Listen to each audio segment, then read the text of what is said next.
Hello and welcome to Bad Funny Fortunes. My name is Natalie. I'm here to do some mini readings for anybody. Hello, LaShea. Welcome back. Hi, Aqua. Hi, Cora. Chantel. Good evening, everybody. Good evening, good evening, good evening.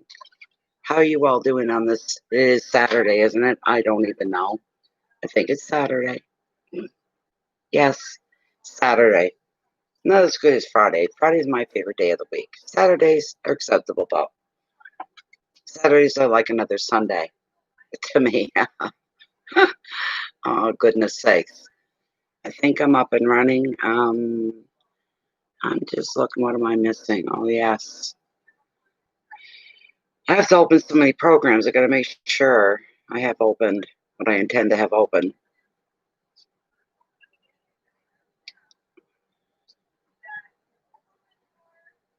My eyes are a little crazy already. I don't know how long I'm going to last here. I just now completed a private reading. Yeah, they're mine too, Chantel.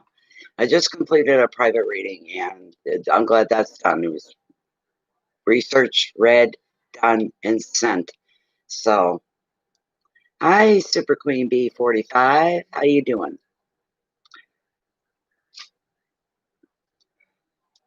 I don't know. I've been, not that I'm retirement age. I retired a lot younger than I should have, but I had to retire.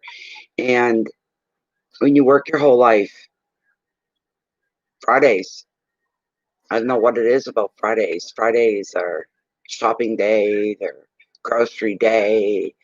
They're getting things done so they can relax for the weekend kind of a day. All kinds of stuff goes on Fridays. I like Fridays. They always make me happy. I don't know why. I haven't worked outside the home in years. It's been years since I've worked outside the home. But Fridays, no matter. Still. Hi, MG. How you doing? Nice to see you guys all here. This is great. Just wonderful. I know, aren't they awesome? Aren't they awesome, B45? They really are. I don't know. Fridays feel like the start of vacation day. Fridays feel like a weekend off. Friday feels like a lucky day. I don't know why Fridays feel lucky, but they do. So I'm the type of person, if I have all my needs met and it's Friday and falls on a Friday, I've got my food in, my soda, pop, my smokes, maybe a treat or two, a couple of meals in the house. Look, when I've got all that, I've got it all. I've got living in the moment, I've got the world by the tail. May not have 2 cents to rub together, but there's just something that says, we can enjoy the weekend without any stress or upset or upheaval or want or need.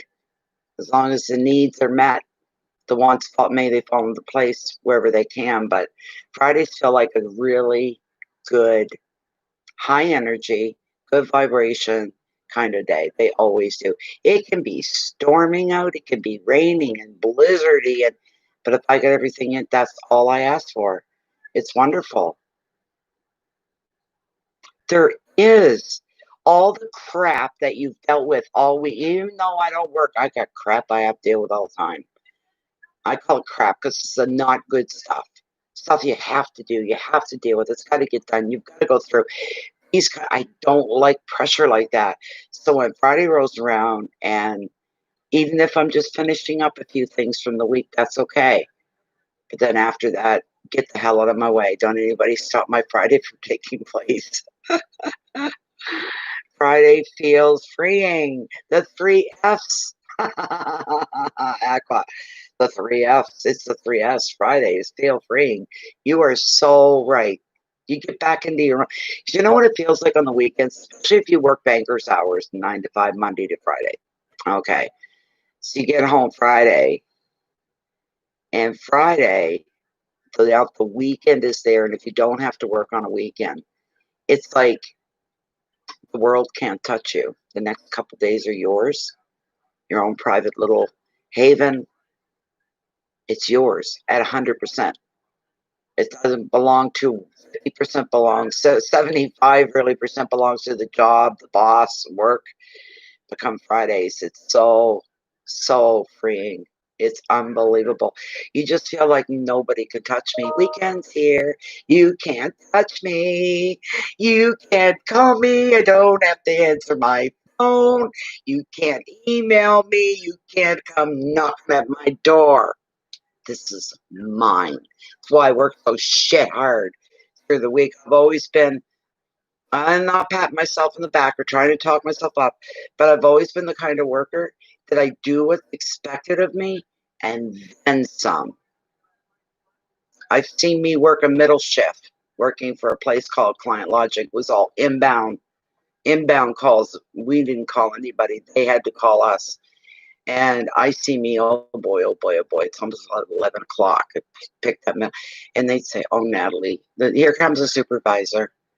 Please, please, please. I'm like, no, I want to go home. It's Friday. It's 11 o'clock Friday night. We need you so bad. We're going to be so screwed up if you go. Please, will you stay another 3 hours? Just 3 more hours. All right. So technically it'd be Saturday morning. I'd be walking home at like 2 or 3 in the morning because I could walk home, and I liked walking back and forth. And I walked like I had purpose. Nobody ever bothered me. Once did I get bothered going home, and that was a freaky night. I had a car literally go around the block as I walked around this block and around. And then they got tired of going around the block, and I'm walking down the sidewalk like this, and the car comes, it slows. The passenger side windows down. The guy mumbles, leans. I see him leaning forward and looking and mumbling something. And I kept walking, ignoring. He cut right up onto the sidewalk in front of me. Do you know what I did? My Friday was screwed, long gone and over. This is my time at 120, 150%, whatever. I said, if you know what's good for you, asshole, you keep on going. And I stepped backwards a few steps because I wanted to see the back of his plate. And I yelled out his license plate loud and clear. Now let's see you run. I said, you son of a bitch. And he did. He was gone, you know. But I always walked like it. But I mean, there I'd be all hours walking home. And so glad to get home when I did. Glad to be back with my babies. You're darn right. Even if you don't party, you say party time. Hello, well. Hello. You're darn right. I'm telling you, I shake after things happen. After. In the moment, I've been in some precarious situations that just happened to happen. Didn't bring them on. I just happened to be at the right place at the wrong time. And I remember things happening, and I remember not being afraid in the moment, but angry. Go ahead. Test my fucking limit. Asshole, go ahead. You think I'm going to stand here and let you rob me? Why don't you go smoke some more of them funny cigarettes, asshole? Tell yourself you're king of the world, because I'll fuck you every chance I get. I don't care if I got a bullet or a knife in me. I'm going down and you're coming with. Boom. I've seen it, and then afterward, when I realized, to be vibrating, what did I do? What just happened to me? Oh my God, you know, I'm that type of problem. Maybe that'll get me killed someday. Who knows? I got an email, and I don't know if it's what I hope it is, because I'd like to get the evening started. Let me see. Or did I just? Oh no. We have a question, and this is for travel services. You've been here before. Travel services. I'm still like that. I'll go right into the heartbeat, right to the core of somebody that tries to intimidate me. See, I'm this type of person. I'll either talk reason with you and be very calm and say, "You sound like you need someone to talk to." Put that down and just take some deep breaths, and you can talk to me. You know, what's the problem? It probably isn't anything I haven't heard. You're not going to shock me. What's going on with you that's making you feel like you want to do this? It's either that or else I go right for the juggler. It's the way I am. That's you, Super Queen Bee. Wonderful. Super. What is your question? What is your question? I don't think I've seen your question. Where am I? Where am I? Let me look again. Maybe you did. Yes, you did. Who are my spirit guides? What is their message for me? All right. I don't know if I can answer the who are, but if it comes up, you'll be the first to know. Okay. All right. I see you, sweetheart. You waited till I get all comfortable. And now you come over to, wanting to snuggle behind me. Up you go if you're going. Don't be all night about it. Come on. Come on up. Come on. Hurry up. Come on. Come on. That's my boy. That's my good boy. Okay. Okay. Super Queen.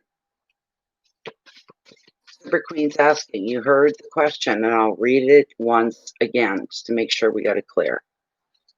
Super Queen is asking this. Who are my spirit guides? What is their message for me? Basically, it's a general card. What's gonna. That's the way tarot or myself would refer to it as. But hey, if you can give us some guidance, because I'd like to see an answer like that. Who are her spirit guides? Can you give us some lead here? Give us a lead in. Give us a bit of an insight into who her spirit guides are. I would love to get some indication or even a profile that could lead us into a certain area of a certain type of guide. You know what I heard? I just heard, but just passing it on. The guides come from a previous life. These guides, whoever they are, have known you, and you have known them in a previous lifetime. You have crossed back over. They have not. It's almost like you hear the stories about angels earning their wings. That's what they are. That's just what they are. They're in that same capacity, held in that same reflection of such a thing. So let me see here. Hi, Samantha. You're welcome. Super Queen, you're welcome. Hi, Simply Gorgeous. Hi, Sherry. Thank you very much, Chantel. I'll look at that in just a moment. This is for Queen Bee.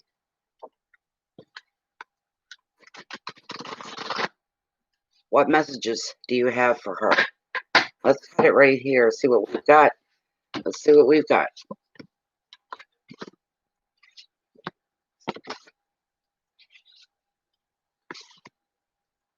Very first card is kind of interesting. Your very first card that I pulled for you, Queen, is the Two of Cups. That's what we're looking at here. The Two of Cups. Normally, overall, the common meaning of this card, it's a partnership, too. Usually a partnership that'll last a lifetime, Queen Bee. Okay? That's the very first card that I pulled. The second card that I pulled was a Page of Pentacles, and the next two cards will play out together, but this is what the first one is. You let me grab my book. We'll get out the generic side. What a beautiful card. It really is. Seems like such an insignificant little card, being a 2 and all, but boys, those little ones, they can pack a punch. They can really pack a punch. So as far as generically goes, if I can even see straight, I don't know how long it lasts here, guys. Even sometimes just one private reading a day is enough to wipe me out for the day. So I'm pushing through this. The reason, hi June. The reason I'm pushing through is tomorrow I'm doing some work on my system here. And in case I'm going to be down for a couple days, I wanted to at least get one last mini reading out of the way. Just got the last private reading out of the way, unless I get another request before the night's out. And they may find themselves waiting a couple. I may get fetched up for a day or two. On the plus side, at 100%, I want everything to be completed by tomorrow evening. Everything back to normal. But who can tell? at these times. Anyways, Queen Bee, this card here is bringing to you and is predicting love, equality, a meeting of the hearts and the minds, Queen Bee. This is going to benefit all your relationships, this card alone. Everything from friendship to romance, to family, to friends. It also reveals a commitment or promise that's going to be placed, that's going to be made. This could be an engagement of any kind. It could be a marriage engagement or a meeting engagement or the coming together of something, an engagement, or it could very well mean marriage or an emotional investment in a shared project, something that you're sharing with someone else. You're both on this. This is also a healing card. So if your relationships have tested you recently or other things have tested you, really get on the edge of your nerves, like I was talking about. You're biting your tongue so bad it's almost bleeding. This card's revealing for you. Take a deep breath. Take a deep breath, Queen. Relax your shoulders, because all is going to be well. No matter what has gone on, it's going to work out okay. You're going to feel so much better. You really are. Whatever this is, it's an upset to you. It's a stressor for you. It's got you on the edge, but it's going to fall away. Everything's going to be just fine. You can expect someone close to you to show you their love. This could come from anybody. That is my feeling. It can come from more than one source even. It could come from a couple. Know that whoever this is, they're very special. You know why? Because for you, they are worthy of you. You are worthy of them. And you can trust them. Implicitly trust them. You're very lucky. Money can't buy that. You're very lucky to have that. The advice: appreciate love and trust right across the board in all your relationships. Keywords are soulmates, karma, love, intimacy, connection, healing, and union. If you don't have this, you're going to have it. I'm not sure. I can't. There's somebody you're going to lock in with in one way or another. I can't tell if that's romantically or in any other kind of relationship across the board. But you're locking in with somebody. That means you're connecting. There's commitment. There's promise. There's loyalty. All in one big, beautiful spread with one particular person. Whoever that is, Queen Bee, congratulations on having somebody like that in your life. I'm a bit pessimistic when it comes to trust in relationships right now. I have more than one reason, but I've got my reasons. So I feel a little, you're not currently of age just now? Okay, then. Then. No, I'm just beginning, June. I'm just beginning. This is the first reading, matter of fact. Then you've got something coming your way. So that's exciting. You have something here to look forward to. The next card was the Page of Pentacles and opportunity. Opportunity. Okay? That's a great card. It being Pentacles at that. Beautiful card. Beautiful, beautiful. Opportunities are good things. We don't shy from opportunities at all. And neither do you. This page is bringing you some good news about your finances. Can we all use that? Some good news about work or education. Well, this page alone does not just represent this money. He brings you some hope here that if you have a wish, and we all do, well, one of yours is about to be granted. Additional meaning of the page is a pending job offer, or if you're trying to sell a property or make a move, this is going to happen for you soon. Could be anything big like that. It'll all come together, provided you pay attention to the paperwork. Don't forget about that. Thank you, June. The advice: look for offers that could be regarding property or work, whichever one you line up with. All right, look for that. There's a really good opportunity either way, sitting on the horizon, just waiting for you to discover it. So you need to be very diligent and very aware. Things aren't going to come and just fall at your feet. They're not going to do that. You've got to be up, awake, alert, and aware, looking for things that can draw you in. Check all your contracts carefully if you have any as well. Reread them and reread them again. Money, messages, communication, work, luck, confidence, and optimism.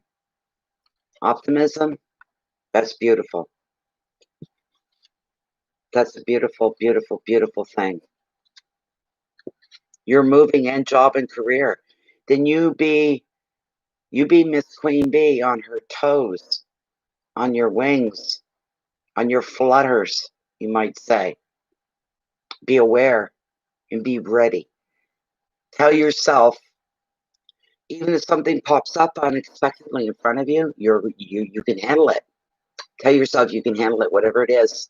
May come with challenges, so what? I'm up for this. Give it to me. Bring it to me. And then when you take it on, it doesn't feel challenging at all. And that's the truth. You'll actually feed off of the energy of this impromptu moment, this spur of the moment thing. This would be a beautiful thing.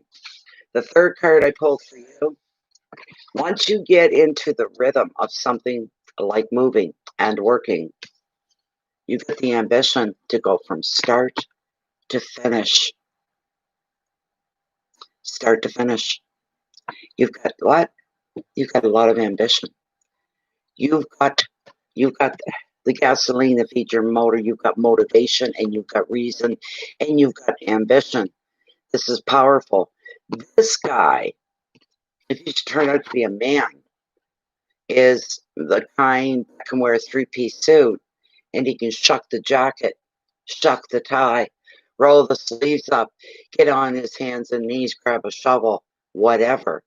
He's not afraid to get involved. He's not afraid of getting his hands dirty to improve on something, even sometimes not always for himself, but for everybody. And he's a great strategist as well. Also, if you're in a hurry to get from point A to point B so that you can land on point C and stay there, that's your attainment is point C, he'll go, move out of the way. He'll go from A right to C and skip over B. He has no patience with protocol. When he sees everything in a more simpler sense than other people making everything more difficult, more challenging, more complicated, drives him crazy, he'll tell you kindly, step to the side, just watch me, and you follow me. He will help you get to where you're going. And when those times come that you feel like, I'm losing my shit here, he can calm you down by offering you calm, logical solutions, perspectives. He brings up a lot. He gives you a lot to play with, a lot to think about. But you always end up in the best place for you after having dealt with him. You hope you have the energy. You ask the universe to go easy on yourself. All right? Say, go easy on me, please.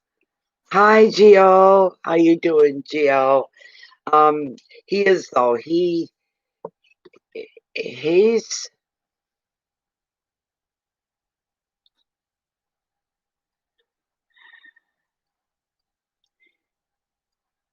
just the energy you need right now.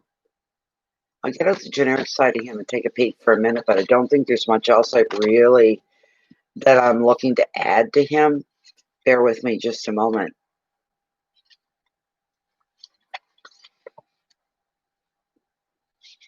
Always look to the facts before you make a decision is the advice of him. And remember that this is a card for mental agility, not so much emotion. Fairness and balance, incisiveness, decisions, strength, justice, and support are of him. And then look at the last card that I pulled for you. The success card. Success, not sex. It's a good card. It being a sex brings harmony and balance into your life, and it is a beautiful thing. Beautiful. It's a good night for reads. It's a good night for reads. It's a good night. It's a good night. This card here is the success card, you might say, of tarot in a way. It's a brilliant card. It brings success as a result of any hard work that you've had to do. And resilience, you're bouncing back. Others are going to appreciate your shining light. They notice this spark of life in you. This is a beautiful thing. You could even receive special acknowledgement for something that you do. I'm not sure what that is, but there's something.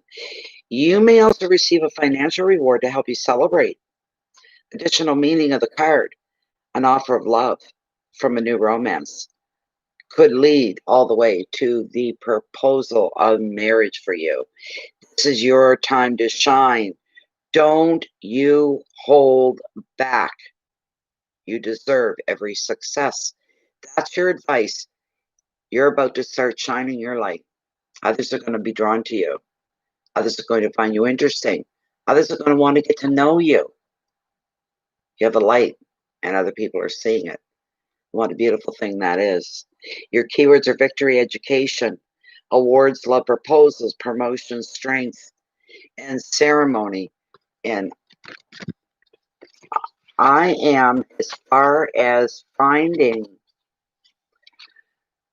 who your spirit guides are, and I'm still hearing it. They are within her. Her spirit guides are within her, and they are not from this time. They are in this time, but they are not from, they are wherever you are. Put it that way. Who they are, from another lifetime. That's all. I'm just telling you what I heard. It's not what I think. It's not a second guessing. It's not my intuition. That's what I heard from previous life. They are people that you knew. Those are your guides. And they've been assigned to you, as well as probably others as well. So, it's a beautiful, you're moving, getting another job, getting a brand new job. There are good people in your life, especially the King of Swords, where he doesn't take any bull crap or time to do the way the other people are going to be. Oh, he's so racy. Why? Because he didn't follow protocol and still got done what he wanted to be did. He's amazing. Whoever he is, he's amazing. On the other hand of that, there's enough chance this could turn into an energy that's specific for you, that you're the one skipping protocol. When other people, you may get something, claim something, finish something, embrace something, catch something, and somebody says, how the hell did you do that without going through this and that first? I don't know, I just did it, is your response. Like the innocence of a child. Child doesn't know what it's accomplished, doesn't know what it's done, but you've impressed some people in an odd kind of way. They'll be left shaking their head. How did she do that without following proper protocol? There was no protocol for her. She just seen it as something to be done, and she did it. That is probably what it's going to be for you. Thank you so much. Thank you, Queen. That's every card. I'll tell you this. This is coming from me. Every card, all of them together, it all felt really good, really positive. I'm happy for you. I'm happy for you. It's the flavor of your water in your life has been sweetened even more. It's a beautiful thing. Thank you so much. Okay, after Queen, we have, there we go, Chantel. And Chantel, what is your question? What is your question? Anybody else going into PayPal? If somebody intercepts another profile and a message, intercept your donation, and they say, just send the money to me right here at this profile. I'm collecting the money for Natalie, or I'm donating it for her to different charities. And don't. Grab your screenshot, send it to me. All right? Well, we get the bastards that are trying to rip people off from their money that they're making. Just a general, Chantel. Whoops, sorry. All right, no problem. Make sure you tell them too. I just got your screenshot, asshole. Because they're ripping people off. They're trying to. They can't get into PayPal though. They haven't wheedled their way into PayPal.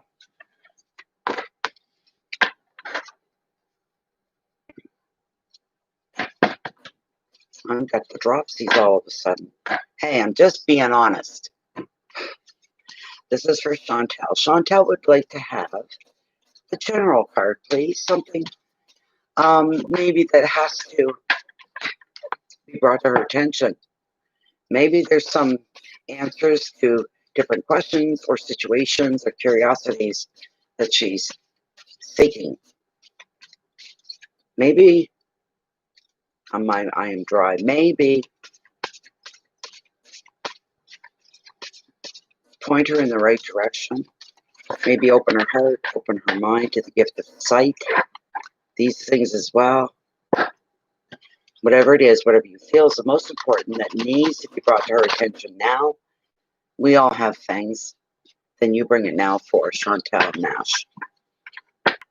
Bring this for Chantel Nash. Thank you, Connie K.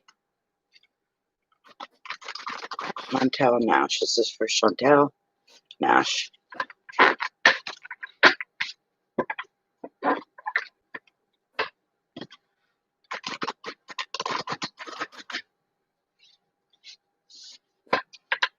I'm going to cut right here. Have a drink of tea.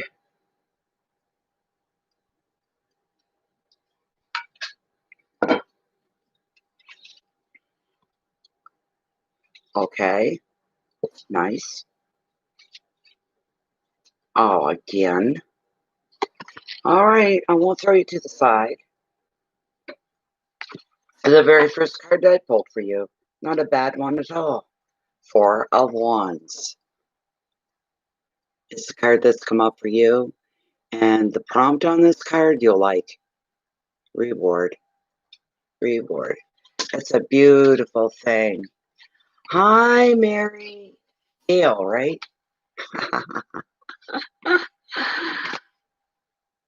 Okay, the 4 of Wands. You're the Mary I think you are. You are Mary Gail. Here we go with this beautiful 4. When you have achieved a goal, this goal could be something like finding a new home, finishing a project, passing a test, whatever it is, this prompts that it's time for rewards. Holidays, socializing, love, trips away, all feature in this happy 4. And this brings you leisure, fun, and freedom. It's also time to get back in touch with your inner child. Celebrate the joys of your life. You're going to be finding contentment within, and you're going to sense the closeness of your spirit guides. Additional meaning is reflecting on some happy memories. Probably not doing that alone either. Probably doing it with someone else.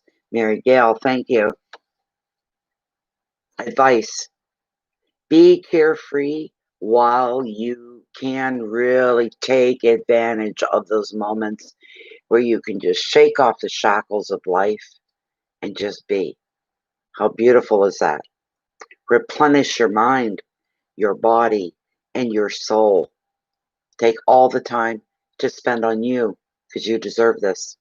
The keywords here are balance and love, contentment, freedom, openness, travel, and a new home.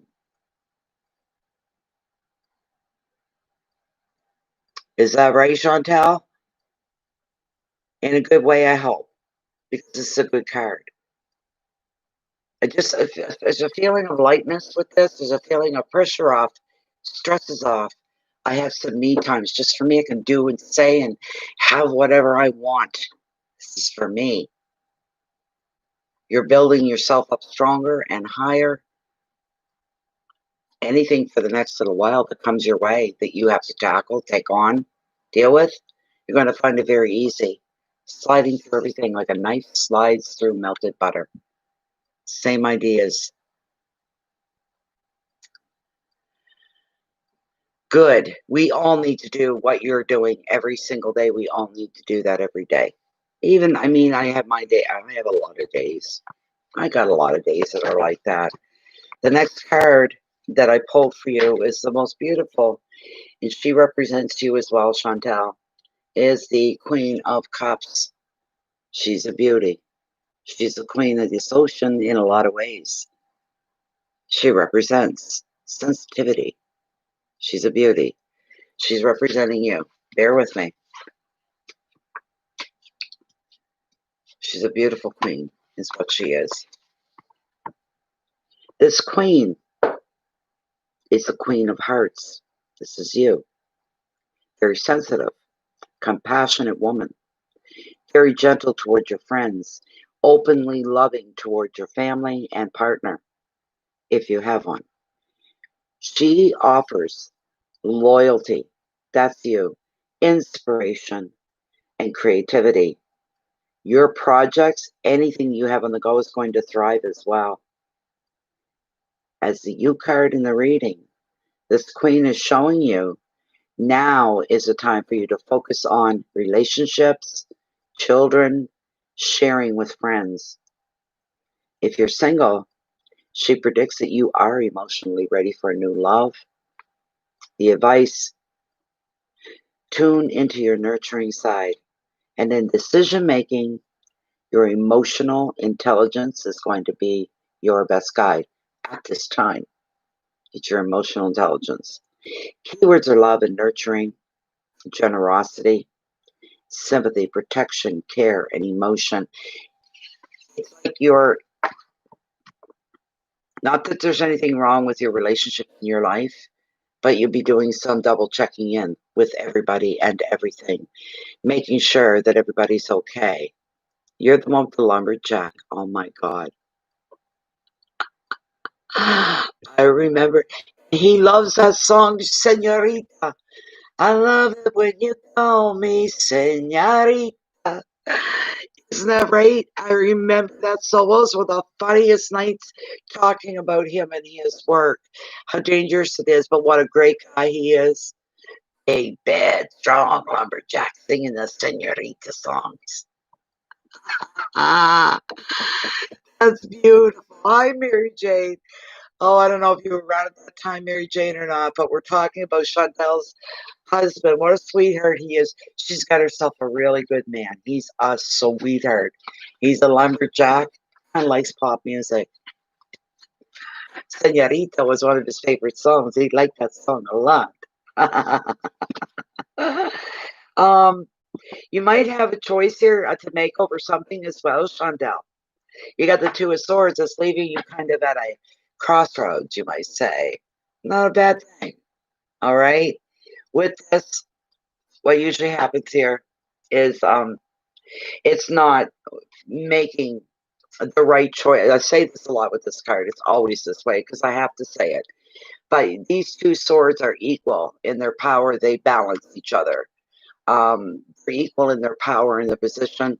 I got a hair or something there. And it's not picking the right choice of the right. These are your options. So you have to make a decision. A fork in the road, okay? Could be some little thing, maybe not so little. It depends. It's what's going to work best for you. Whatever decision you make, you want to make it be the best fit into your life, the best fit, the thing that's going to work the best for you. Neither's right or wrong. It's not how it works. So, you've been having difference of opinion lately. That's interesting. So that could be it. It's kind of a moral thing for me. That's insurmountable. Okay. You're feeling something is insurmountable. You already know what you have to do. You got to stick to your guns, is what you have to do. You have to stick. If it's, you're not giving on, you can tell him, keep telling him the same thing. I'm not giving in. I'm not going over to what you think is the way to go or what you think is the right thing to do. I'm sticking to my guns. My guts are telling me to stick to my guns. I'll listen to that before I listen to anybody else or anything else. And you just say, no offense to you, my dear. I love you. But this is something I have to really stand by. You know, he will understand it.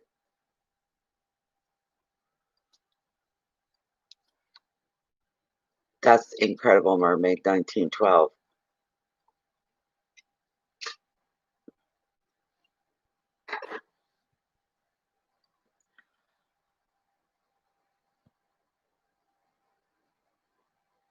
You have to be true to yourself first. That is for sure. We're very, very sorry, Mermaid, about your loss. This is terrible.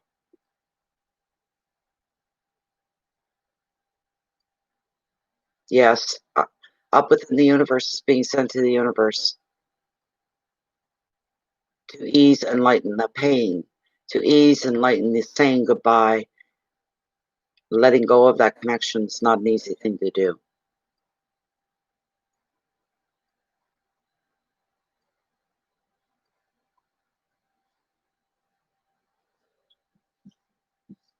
Ask that the universe lighten the oppression of that kind of pain, because it is oppressive. It's overwhelming. No, not really. Let me see, Mary Jane. There is, after Chantel, two more. Two more after Chantel. And I'm almost done with hers. But you need to make, you know, you gotta stick to your guns. That's all I can tell you on that. You really have, if that's not because the cards say so, because your heart, your gut, your intuition, your extrasensory power of the mind is saying, I have to stick by this no matter what. That's scary. That takes strength and courage. You stick no matter what.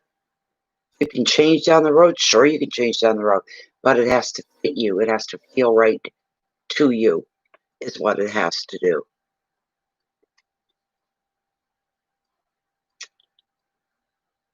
There's no way he's going to change. He probably knows that, but he's holding your husband.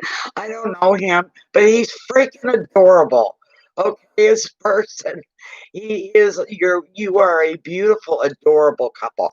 I pick up on that energy. I don't know if anybody else, but Chantel and I have talked like a year ago about her life, the way they live. He's a lumberjack, hubby, the kids, the whole bit.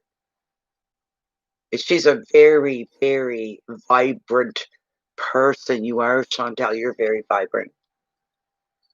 You gotta let him have a little bit of leeway once in a while. His manhood rides on that, and you give him that. You give him that space. You let his manhood, his masculinity come out when you know he's going to enjoy the most of it, and you're okay with that. You're okay with that. That's beautiful. That in itself is beautiful.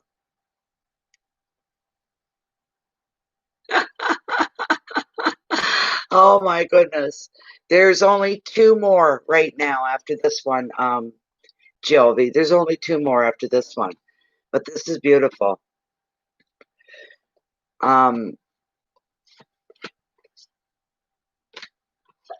where are we? Here we go. Yes, I had this one. Um, you're a very loving person. You're a very giving person.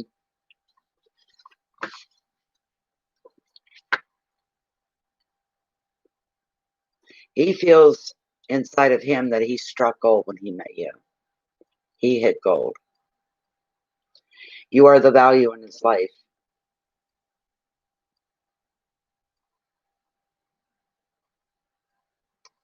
Your emotions at this time are your best guide.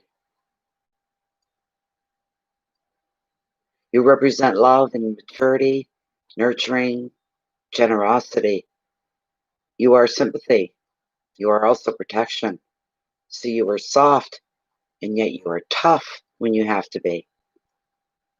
You care, and you put that out there. People know that you care. You write a lot, you bet a lot on your emotion. Emotions are almost like the well to answers. If you're feeling emotions over, your emotions tell it all.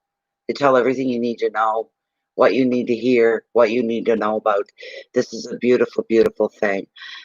Did you hear me singing your song, Sunshine Fee? I was just singing it. For a reason. the señorita. And I thought of you, of course, when I was singing it, but I was singing as somebody else. It was meant for somebody else. You wear your heart on your sleeve. How beautiful is that? He sees this about you.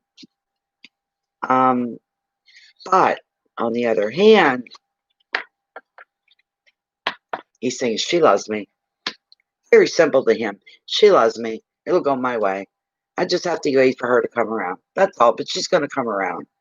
And then you hit the wall. You missed it. You did. Yes.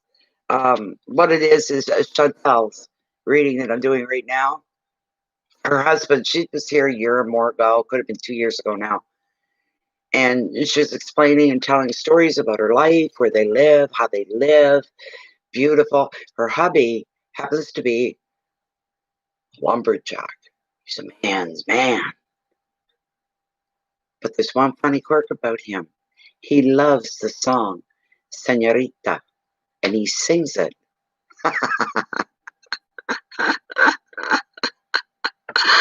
And we were having the best night talking about that. I remember it. I'm still laughing about it. Yes, I know. Look, Sharita, okay, right? You tune in when you can. It's just amazing, honestly. She has an amazing life, an amazing family, an amazing husband. Her life is amazing. This is a woman that embraces her family, embraces everything about her life. You are by far going to win out on this difference of opinion. Things will go your way. He thinks he's just letting you go so far, but you'll come back his way eventually.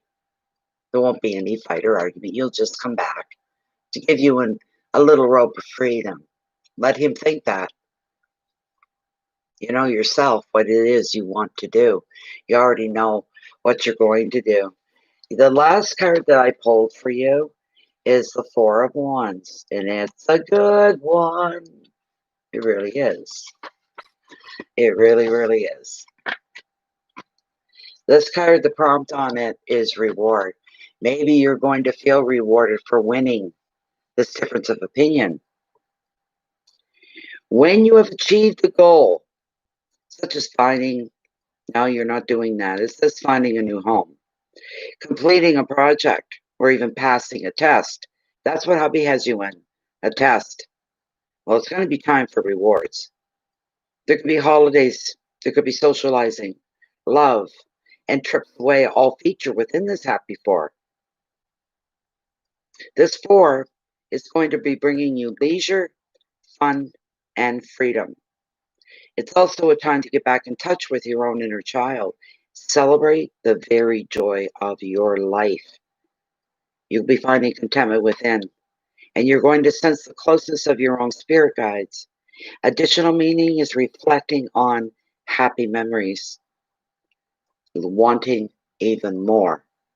Pre-memories, you might call them. Advice, be carefree while you can, and you replenish your mind, your body, and your soul, because you're going to deserve it. That is the truth. Keywords are balance and love, contentment, freedom, openness, and travel. Was that your first card? It was your first card. I guess I'm done then. I guess I'm done. You're going to win this. Whatever the outcome is going to be, it's going to be something you're going to be very, very, very happy with. You can quietly go into a room where he isn't and no one can see you, following the results of this competitive thing you have with each other. And after you win, you go into a room, bathroom, close the door, don't let none of the kids in, and go, yes, yes, yes, yes, yes, yes, yes. Don't do it in front of him. Do it by yourself. The only one that can see you is you in spirit, you in the universe. Smile, put up a big thank you. It'll be a learning lesson for him.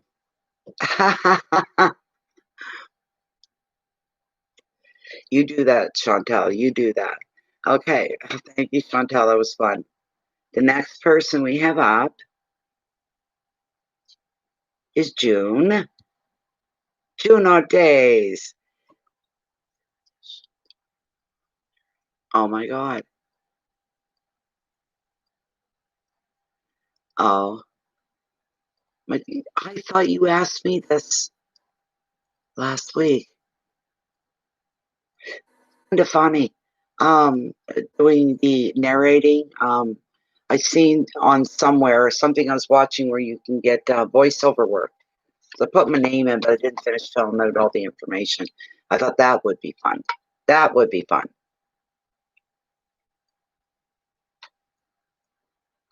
That's very creative. I love the idea of it. But yours is having an opportunity.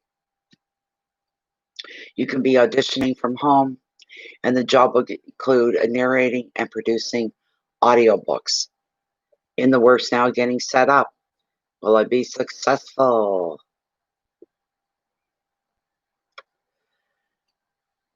Okay, Mary Jane, travel safe, eh? Where are you at, June? June Ortiz.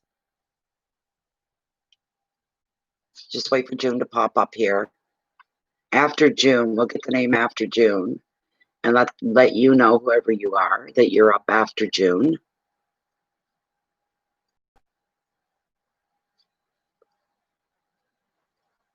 Oh, yes. Okay. Okay. Where is June? June. Where's Quenisha? You're after June.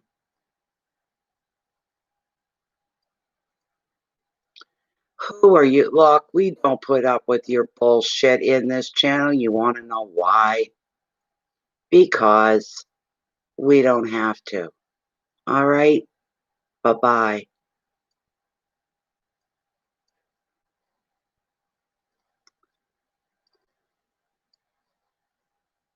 Yeah, I got rid of her. I took her out. Thank you, Connie. I'm waiting for June to come up because she is technically next. Where is she? Don't go far, Connie. June, you are up.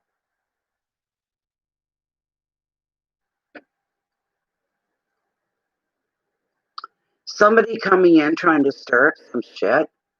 So, you like scamming, do you?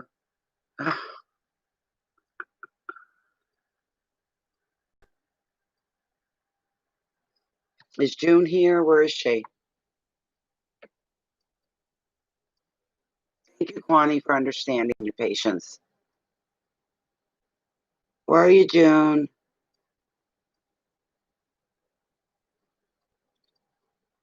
I'm glad you said that too, Chantel. Told that person where to go. It's too funny. They'll probably go and they'll change their nickname and set up a no problem. Then they'll come in and they'll do it again. And they'll do it again until they get tired. Till they get tired. What was I going to do? Timestamp. I got to get my pen and my book. I'll start June's on the timestamp, but I have to write it down. Just a moment. Get my book.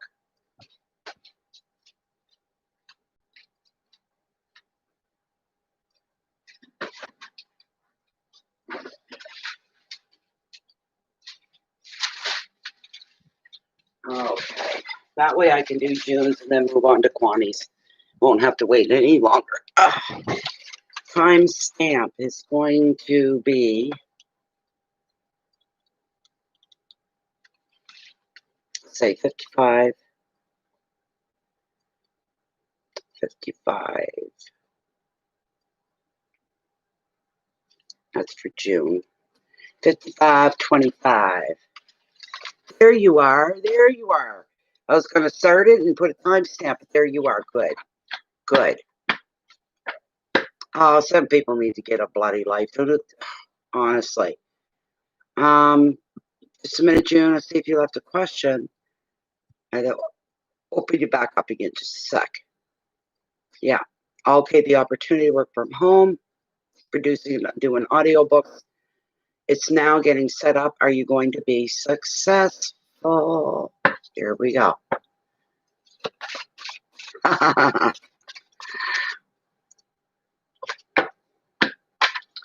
Is June going to be successful with her new work at home project of producing audio books, doing the voices for the audio end of things, working from home. Everything is now being set up. Is she going to do okay with this? Is this going to be the right choice and the right direction for her to meet with success? Yes.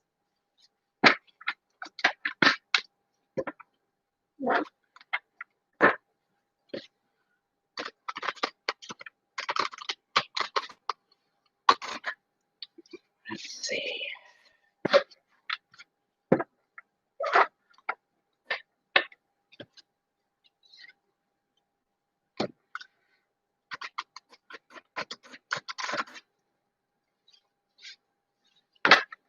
How's June going to make out with this new work from home project, producing and creating audiobooks?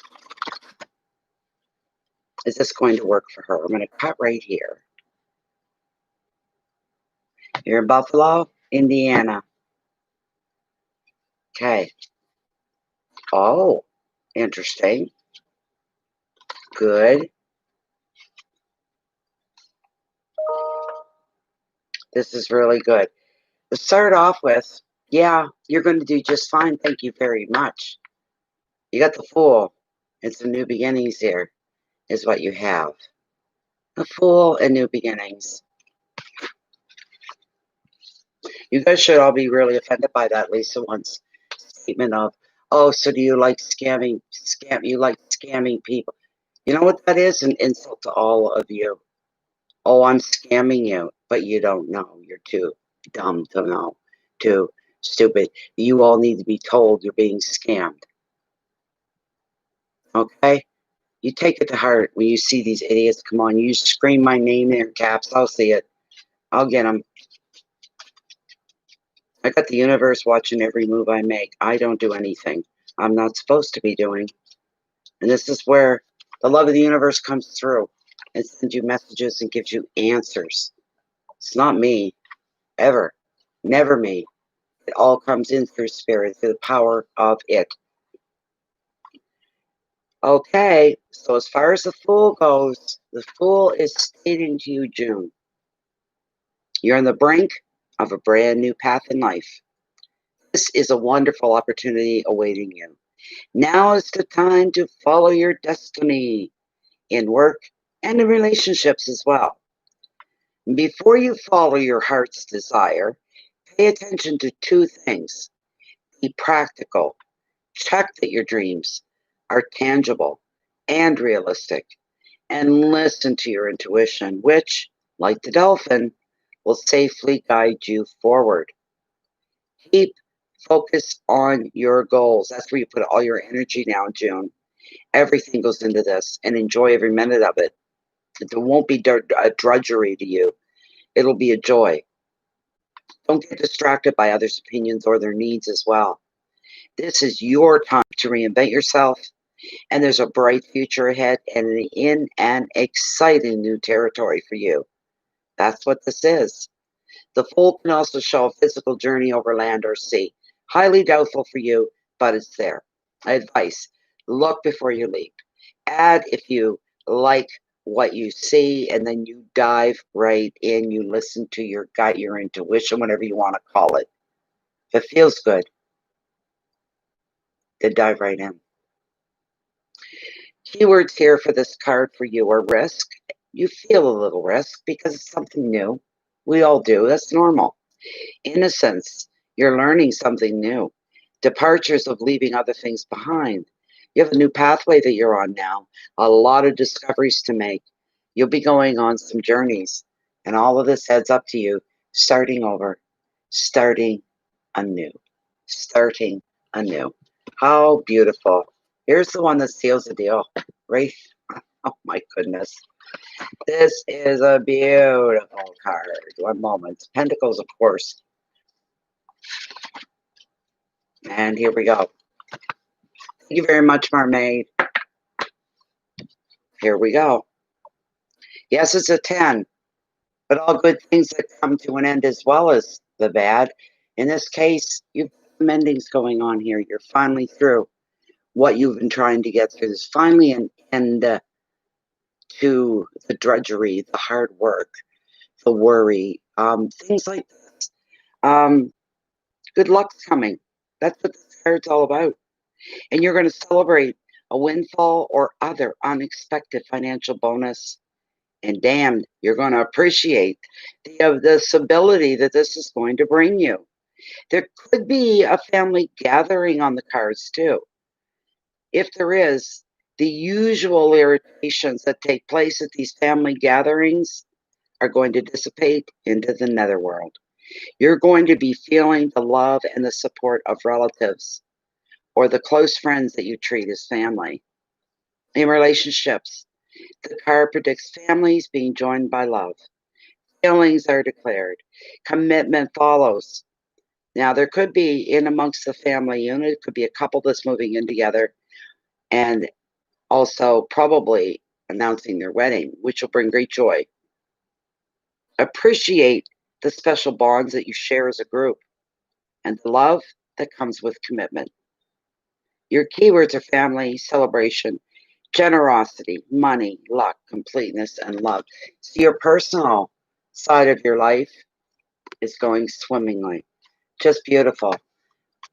You're going to have your family, your friends, your relationships, your work, everything that's foremost in your life and important. You're going to find a beautiful balance. That's what's going to be taking place, is this beautiful balance. And it is a beautiful balance.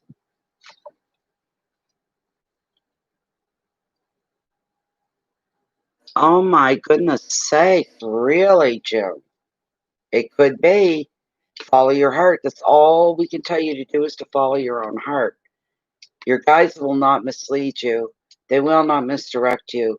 They will not lead you down dead-end roads. You trust in the universe and what you carry within yourself. These are blessings. You're darn right. That's a very, very good reading. With the card of justice, the first thing is she's letting you know a decision is going to be made. Provided that you've acted fairly in the past, you have a good rep, then it's going to go in your favor. This can relate to, could relate to a legal claim of some kind, just paperwork, or a decision at work, or a relationship, or even a family matter. When the justice card appears, you can expect to find out the truth of a situation, and through this, you will find healing and definitely find closure. The card is also revealing you may need to make a decision. You'll be weighing up your options to find a fair and balanced way forward. Remember this if it applies. True justice is restorative. So the card can suggest that you are going to be feeling vindicated and stronger within yourself. Another meaning is that your spirit guides and your angels, they're supporting you on your life's path. The advice, take a practical approach. If you need to make a decision, you go with what is realistic rather than idealistic. Solution doesn't even need to be perfect, just workable. If a decision that affects you is made by others, if it's not what you expected it to be, just accept that this is the best that they could do at this time. Things could change down the road. Keywords are calm, decisions, integrity, truth, legal issue support, and vindication. You go ahead, you move forward, you enjoy that life of yours. It's going to feel like a complete breath of fresh air for you. Truly, truly. You have good reason to be excited. And to feel tickle pink inside, it's all going to go your way. You're very, very fortunate. You're very, very lucky. It's a beautiful thing. The next person was Kwani. And I'm just going to look, Kwani, see if you left a question.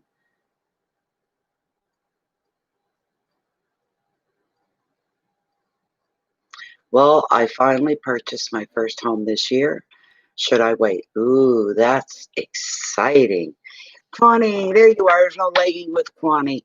Oh, your kisses and hugs and loves back to you too, June. This is beautiful. Ah, I hope so too. Something's coming your way. Here we go, Connie.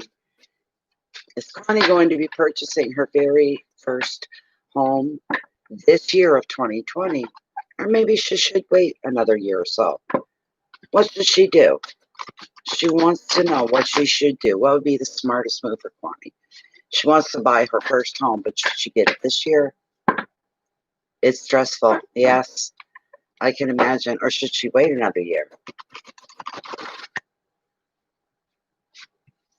It would be a lot of stress. Moments of good stress, moments of not so good stress, moments of wonder, do I, or don't I? Can I or can't I? Should I or shouldn't I? When is the best? Feeling like timing is so important in a decision like this. That's what you're feeling. The timing is of the utmost important. If I should be better in my interest to wait another year, I'll wait another year. If it's okay to move on it now within this year of 21, then I will do it this year of 21. But if I'm indicated to wait, I can wait. I will wait. I'll happily wait. As long as I feel what I'm doing is the right thing to do, the right way to go. Shaquani, can she buy her first home, her very first home, within this human year of 2021, or should she wait until 2022? I'm going to cut the deck right here, Kwani. We're going to find out. Ooh. Oh, my.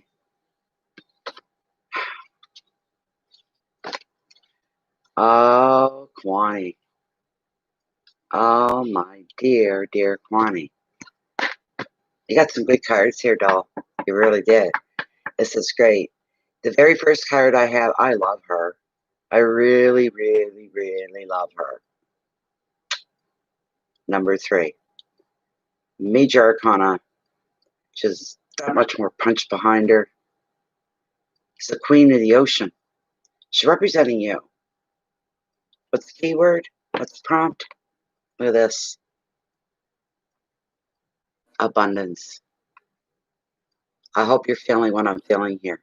Abundance. This is beautiful. Beautiful, beautiful, beautiful energy. And she's representing you. There's the thing. Yeah, well, I was right. The Queen of the Ocean. She's the mother card of the tarot. She's bringing a lot of happiness and abundance into your life.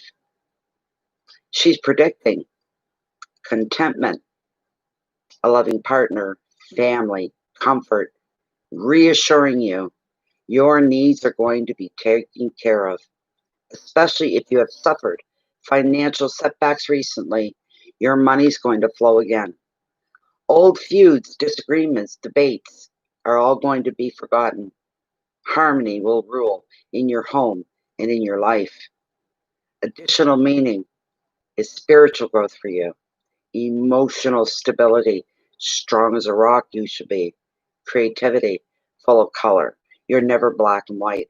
Even when you have to be strong as a rock, you are still full of color in your life. The Queen, she also favors growth in every area of your life. As a person, she's a female partner, mother, or mother figure. She's referring to you, Connie. She's referring to you. Just bear with me a moment.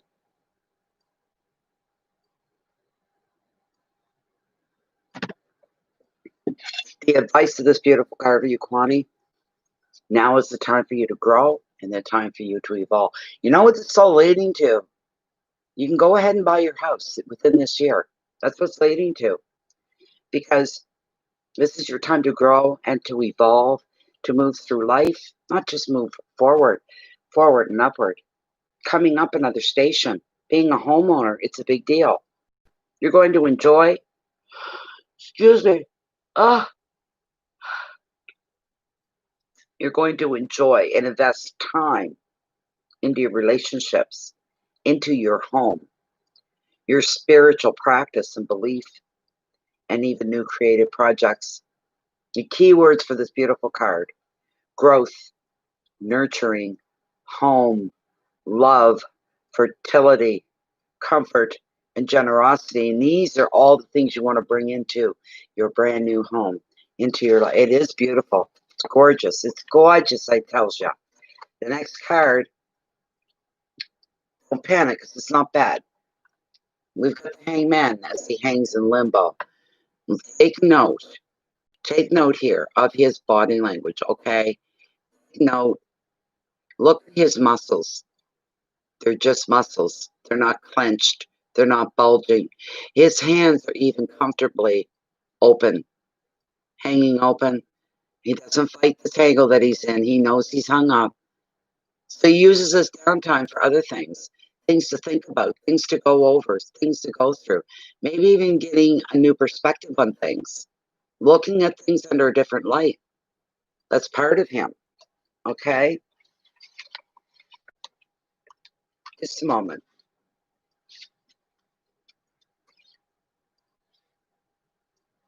Where am I?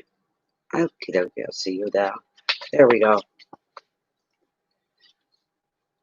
When the Hangman arrives in your reading, it's a feeling of being kind of tied up, kind of stuck in. I want to move here. I want to do something, and I'm being held up. A delay, yes, to be expected, but it's only for a short time. But when it comes in, you're going to feel like you can't move forward. Feel like you're going to be stuck in limbo. You could be waiting for a decision to be made, or you could generally feel some aspects of your life are on hold. Could be relationships or projects remaining static. They're there, but they're just there. Ah, that's frustrating. There's no movement. There's something that's got it suspended there instead of moving and growing. Something is being suspended. It's going to leave you feeling very, very, very, very frustrated because you're going to feel like you have a lack of control. One thing I don't want you to do, Tarot doesn't want you to do, Spirit does not want you to do. Don't you compromise to get through this quickly. Don't do that. Stick to your guns to what you want. Do not compromise for a quick way out, a quick way forward. You do things through proper protocol, no matter how long they may seem. You follow proper, and you be open to that. And you say, I'm not cutting any corners. I don't want to do that.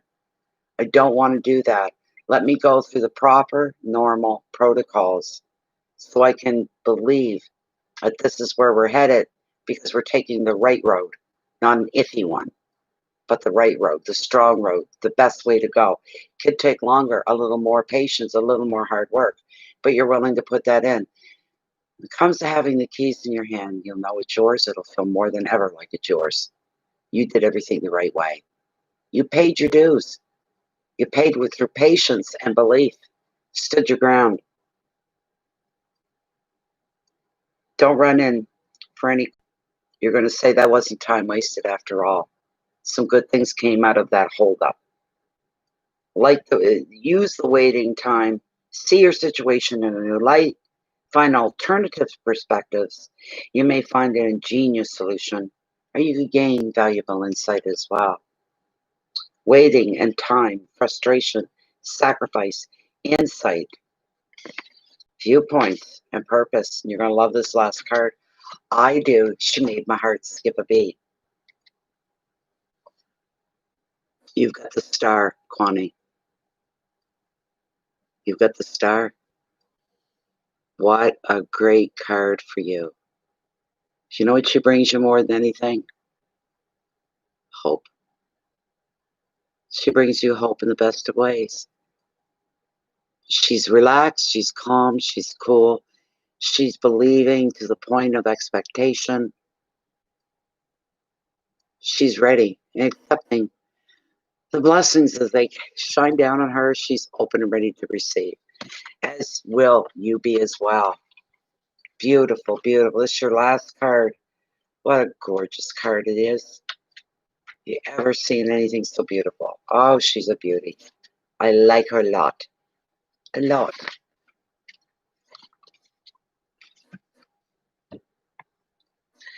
is showing that you have worked through heartache and conflict. You've understood the lessons of these difficult experiences, and now you're beginning to feel hope again. The more you place your trust in the universe to protect you, the more the star will guide you towards happier times. The card, therefore, reveals a lot of personal growth for you. Through healing past issues, you can be free from old patterns of relating and feel whole and fulfilled in the future. The star is also a card of creativity and offers great reassurance that you are on your way on the right. You are definitely on the right path. So if you've been conflicted, you've been suffering, or even doubting your abilities, the stars in your reading, her just showing up in your reading is a sure sign that everything is going to be just fine. Not to worry. Any worries come your way, you'll deal with them and then get rid of them. Move on to the next thing. Say, I'm ready for whatever it's going to take. Advice, follow your heart. Respect your own inner knowing. Trust that the universe is going to bring you whatever it is you require. You're going to be receiving help from the universe. Keywords are creativity and dreams, intuition, healing, spiritual path, rebirth, and your wishes coming true. Obvious right from the start. Okay, Kwani, you're all right. Plan carefully.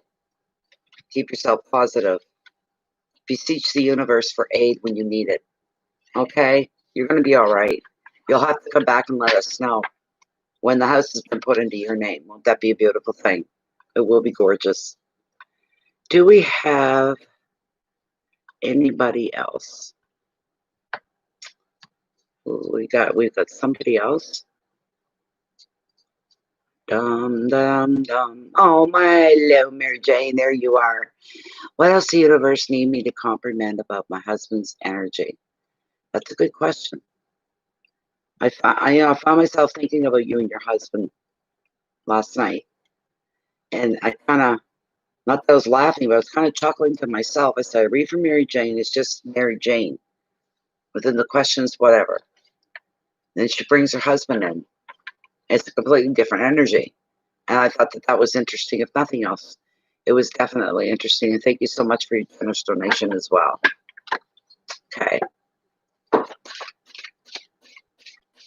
Hi, LaShea. You sure can, my dear. I'll do you right after Mary Jane, okay? No problem at all, my dear.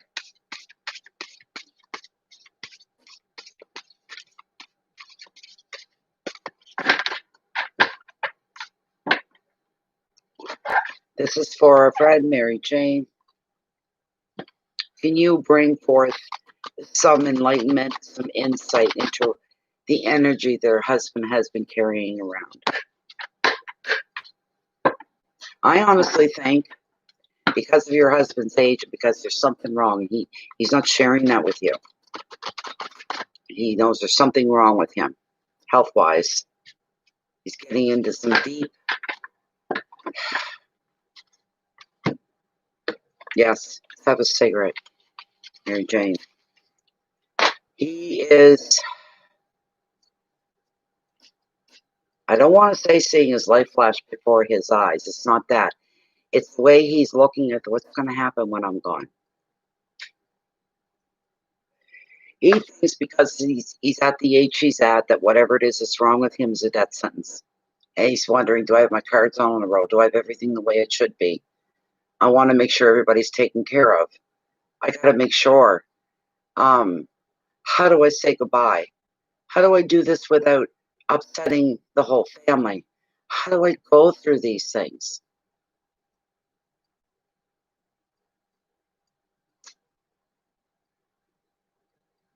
He, in his mind, he's facing his own mortality, is what he's facing.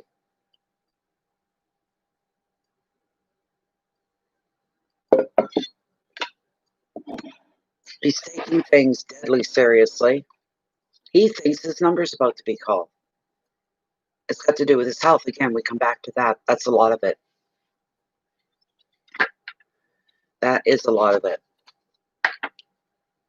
He needs to enjoy being alive while he's still living, is one thing he needs to start doing. He does. He needs to enjoy life while he's here. He could live to be 83. He could have another 10 years ahead of him. Even more so. He needs to get out of that pool of negativity that he is in. He's sliding into a pool of negativity, and that's not good for him either. Pretty much sucks. I feel whatever is health-wise, what is wrong with him, it's fixable. It's treatable. He can live with this and live on God knows how long with it. It'll become a daily part of what is normal for him in dealing with this. He turns out to be diabetic. There are between change of diet and medications can extend his life. You can't put a number on that. Good for you, Mary Jane. He is in a lot of ways in a depression. He thinks it's over the reality of where he is, who he is, his life. You think he's diabetic too? Yeah. I wouldn't be surprised at all. That's why we mentioned it the first time. He's going to find out. He'll feel a little embarrassed at the way he's behaved when he finds out the simple, some things he can get used to. New things, changes. How much better he's going to feel. That'll be the big imprint, is when he starts to feel. He sees an improvement in his system, in his body. And he feels that. It's going to change his attitude. You don't have to say, I told you so. He'll come to you and say, you were right. You were right. Yeah.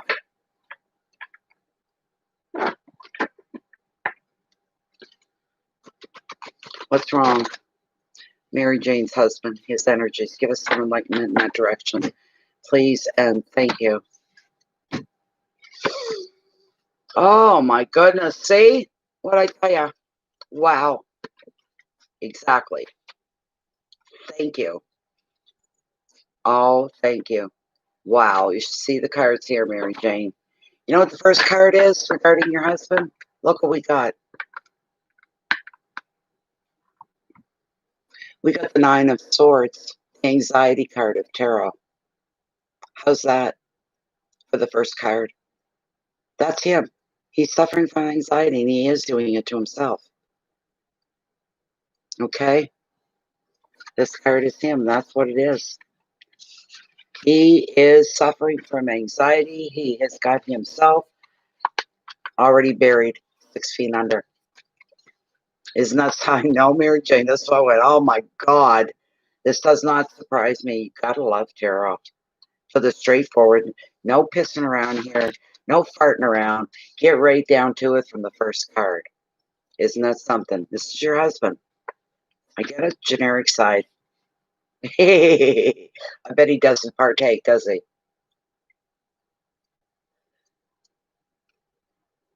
The Nine of Swords is the anxiety card of a tarot. It reveals trouble beneath the surface. This is often expressed through dreams and through nightmares for some.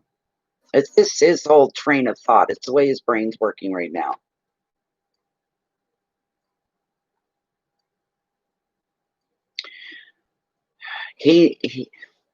Tarot and Spirit's asking him, what's eating you up? He could be anxious due to pressure, overwork, relationships, family issues, or anxiety could be a pattern for him. Is he a worrier? I think he's a quiet one. The advice, what ties him up at 3 a.m.? He has to be reminded whatever keeps you up at night, whatever's bothering you, becomes much smaller in the light of day, in the light of reality. He needs to try to keep his perspective when negative thoughts get in the way. But that's only a temporary thing until he gets back on the road to recovery, back on the road to health. The keywords for this card: panic attacks, fear, guilt, insomnia, nightmares, stress, and a plain out mental overload. Eat your candy to sleep. Yeah. Isn't this something else?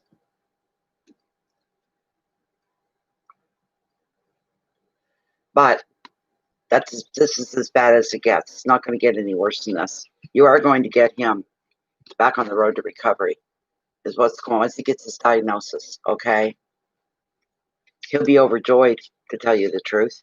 He'll be feeling quite overjoyed at that this is something that can be dealt with. This is not a death sentence. That's what he's afraid of.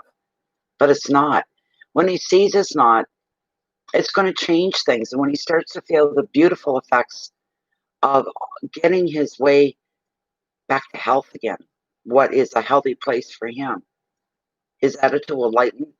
He'll have more of a positive attitude, a positive outlook, more encouraged, feeling like, it's going to take more than this to take me down, I guess. You know, this kind of a thing. He's going to realize what he has in his life, what is there, not what is not there. This is the next card he got. And boy, is he ever going to get slammed with this one. One of the most coveted cards within the tarot of any deck. The Ace is beautiful. Beautiful, beautiful, beautiful. He may not show it, may not exhibit it, but he's going to be feeling, how did I get this lucky? How did I ever get this lucky? Have he moved to tears in some places and in some ways? This card is going to bring him his heart's desire. He's going to be finding fulfillment as well. Looking at things differently. Accepting things in a different way. He may even think of planting a garden. He could get into decorating your home.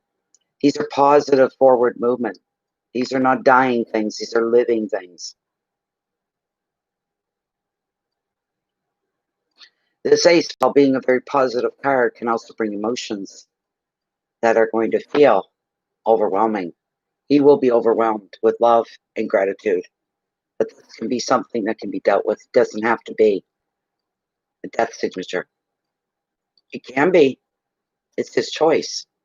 He's going to go with the love. He's going to go with the vibrancy. He's going to go with the health. It's going to change his attitude, his personality change for the better for you. All he has to do is open his heart, and he needs to trust. He need not be overwhelmed by emotion. He just needs to be open to what's coming to him. The keywords are beginnings and passion, creativity, fulfillment, and overflow of emotions and intensity. You can end up feeling, you could end up feeling like you got your husband back. That's how you could end up feeling, like you got your husband back. This is incredible, incredible card. The next card will apply to you both because this is your home. This is applying to. Got the Ace of Pentacles, prosperity. That was the next card that I pulled for you. It's fantastic. It really is fantastic.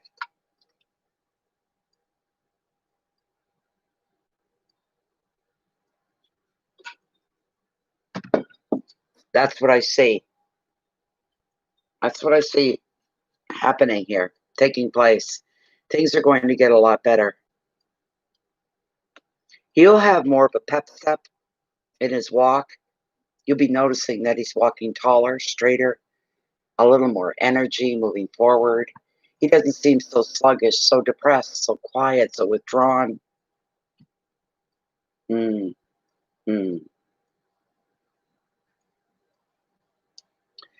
Up to this point, open up to you or anybody else about what's been eating at him. He sees that as a sign of weakness in his manhood.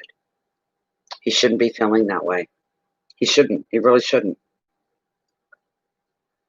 A lot of new beginnings in the love department with that Ace.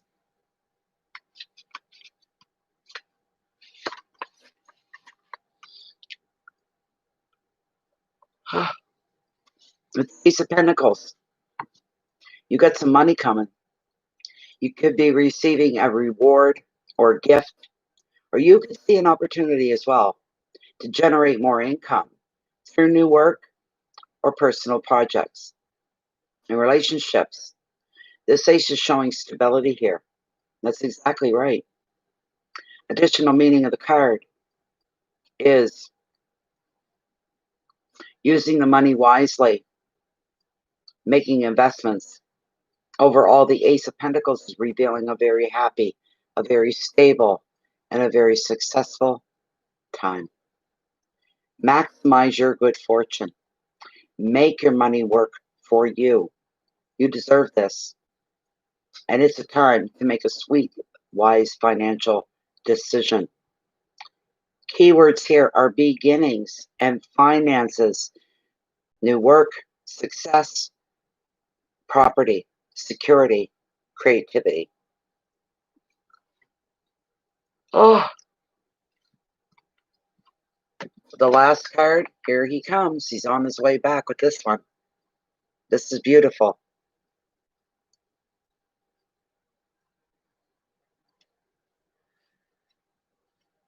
Got the Strength card.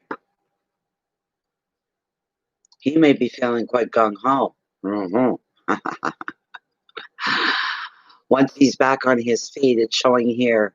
The strength is there to get through these things, but he has to make the attempt. You need to remind him of what he has, not what he doesn't have. Beautiful card, this card of strength. It's gorgeous. Gorgeous. Where are we at? Right where? There he is. He has no idea of what is in store for him once he crosses that threshold of uncertainty. Because that's where he's at. That's what's holding him back. The card shows patience in the face of conflict. Shows him standing his ground rather than being overwhelmed. This is where he's going to be. What opposes is lower than he is. This could be his own fear, his own guilt, or the emotions that shake the confidence, or a person who's acting in an unreasonable way by protecting these emotions. And they could be trying to project them onto you, Mary Jane. Having compassion while keeping your personal boundaries strong, refusing to be taken advantage of, shows the strength of your character. Another meaning of the card is literally physical strength, a return to vitality. Coming back after being ill, being down, anything where he's been down and held back, he's coming back from that. This is unbelievable. This is unbelievable. The advice: stand firm, be calm, take the higher moral ground. That's for you, Mary Jane. This situation could be a test of his character and yours. But you're going to be resilient and patient enough to withstand the ongoing challenges without panic, a compromise that doesn't feel right.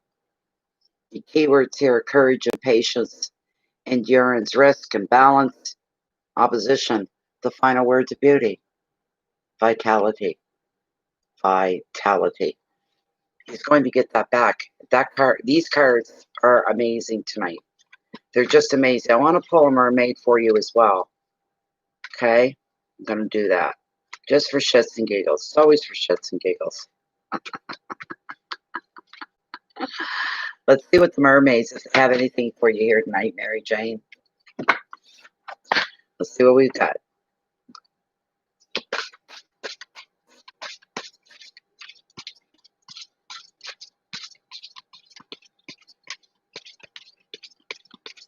This is for Mary Jane. If you have any messages to give to Mary Jane, please bring them forward and let her be made aware of the advice and the insight that you're giving her and you're leading her.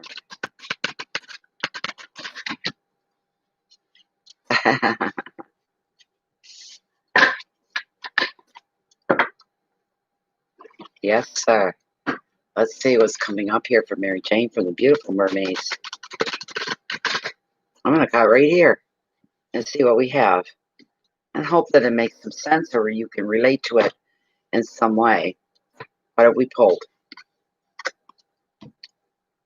Did we not get, did I already get this for you? Experiments? Mary Jane?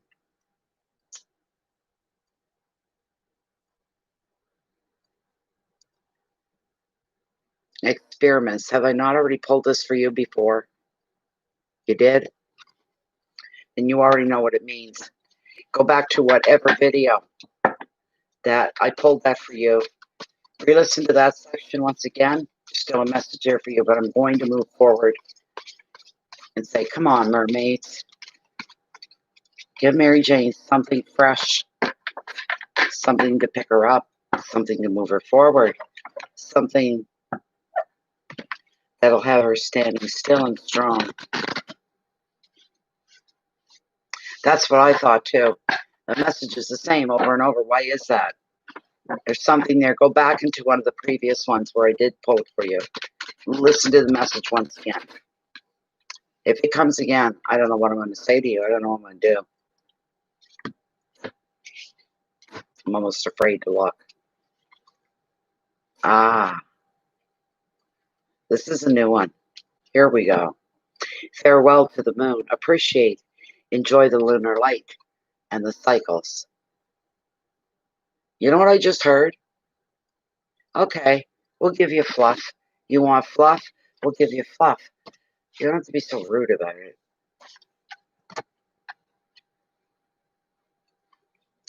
Let's just say the hope that there's something in here for you.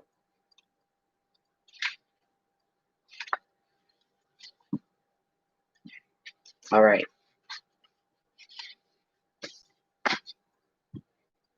Here's the card.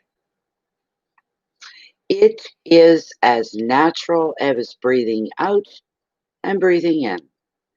And to sink in, we need to do nothing but live.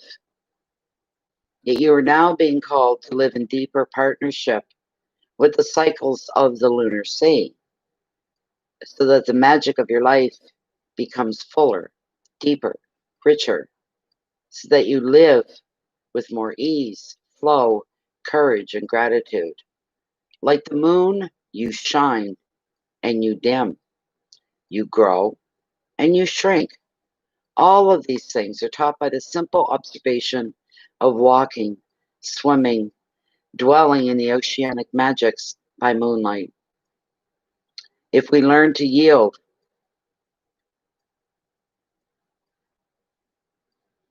and set the tone, we learn to lead and allow another to take control at times, then all will be well. This dance is echoed in the varying shapes of the moon as she yields to darkness and then grows in brightness each month.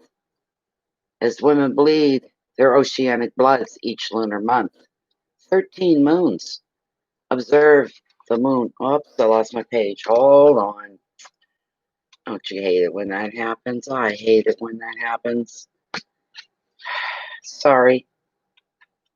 I just ruined the mood, didn't I?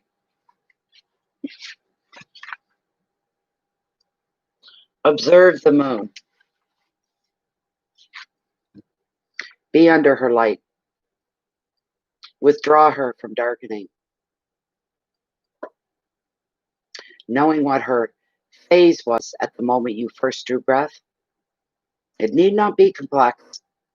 The simple connections will change you so that your true essence can come forth and be known by the world. I think it's about putting yourself first, taking care of your own energies first. You got to take care of you before you can be a benefit to everybody else, basically, is what it is.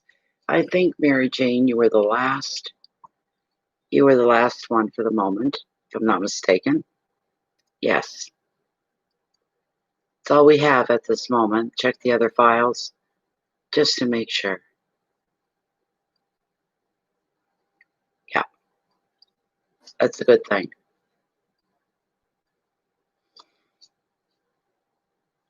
All this stuff with your husband is going to come to pass very, very soon.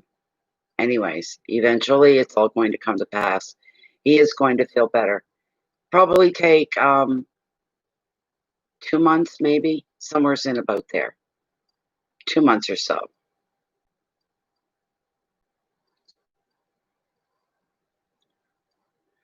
Things are going to feel better. There won't be so much weight that you're carrying around, worrying and wondering. Once he starts, and he will, his whole personality is going to lighten up. That is going to be something you're going to enjoy as well. You'll be saying, well, isn't this fine now? This I can live with.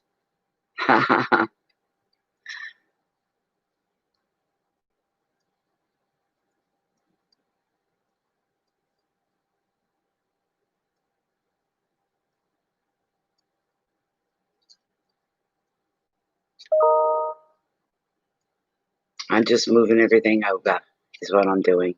There we go. Beautiful. Beautiful. It was trip time.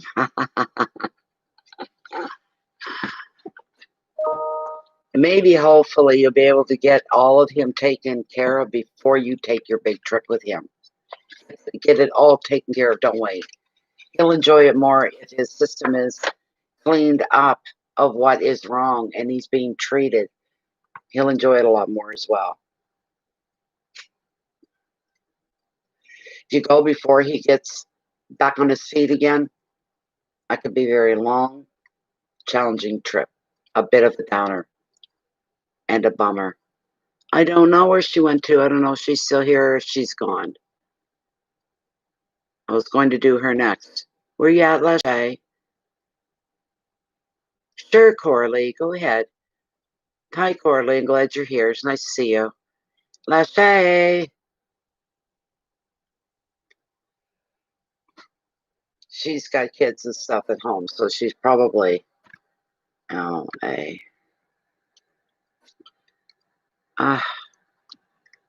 SHA.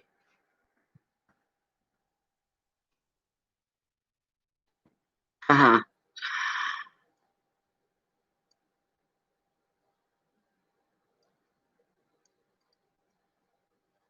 There you are. You just want a general? Okie dokie. He does, Mary Jane. You can't take his hand and walk him through like he's a child. You know how men can be, especially with their wives.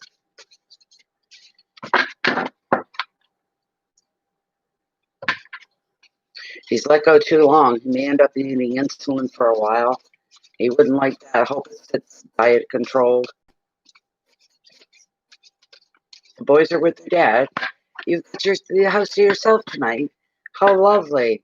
Let's try to give you a real good card for a general reading. What's going on for LaShea? Give us some insight. Give us a peek into what's going on for LaShea. Cora, you'll be right after LaShea, by the way. Okay? So don't go anywhere, Cora. You'll be right after LaShea. What's going on for Cora? Or for LaShea, sorry. What's going on for LaShea?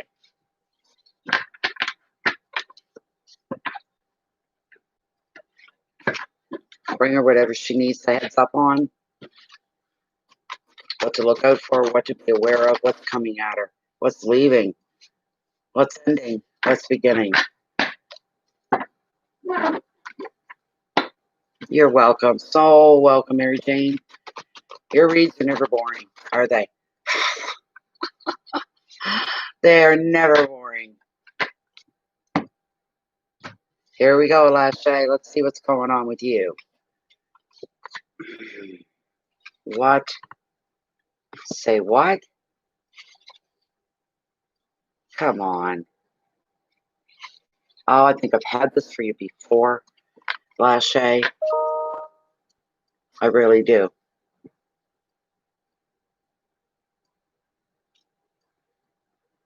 You've got, geez, I don't like this for you. You've got the Eight of Swords, LaShea. I think I've pulled this for you before. Restriction.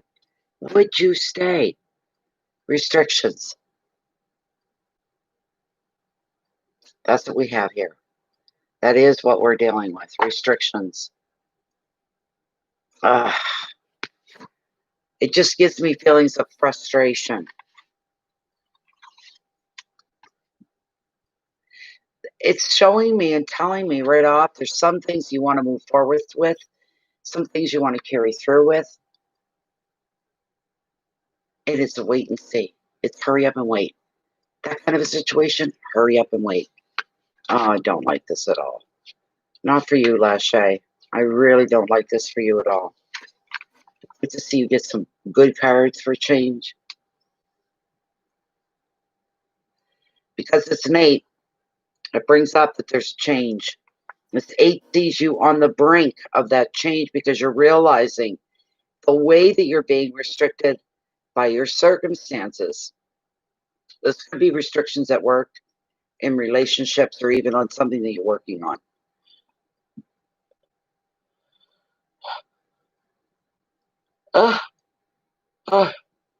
Bear with me. The card's showing, I don't feel so much as a relationship, is that it's just you on lockdown because you don't want to make a commitment right now. Another meaning could be that you're bound by too much responsibility. And if you are, you almost take pride and joy at being bound by too much responsibility because you've got the things in place in the right order, the things that are more important to you than you are to yourself, like your children, your way of life, the way the children are being treated and raised, brought up. That all comes before yourself, your own needs. If you hold back, that's why you're holding back, for the benefit of your family. Maybe you have some secret dreams that you want to pursue, but you can't do that until certain things are taken care of first. Things are going the way you feel comfortable with them going. The advice, get practical. See that it's you that is in control of your own future, regardless of what others may think. And you can free yourself, LaShea, by being less tolerant to the demands of others. We will mention no names, but you know who I mean.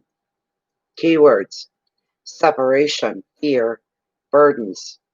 There could be a lack of vision, being stuck, responsibility, and change.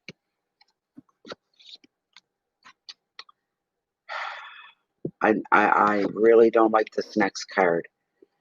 Other than to acknowledge things that have already happened to you, have brought you through heartbreak. You've had your share of it lately. Not date-wise in the year, but space-time of the last year. You've had your share of hurt, pain, and heartbreak.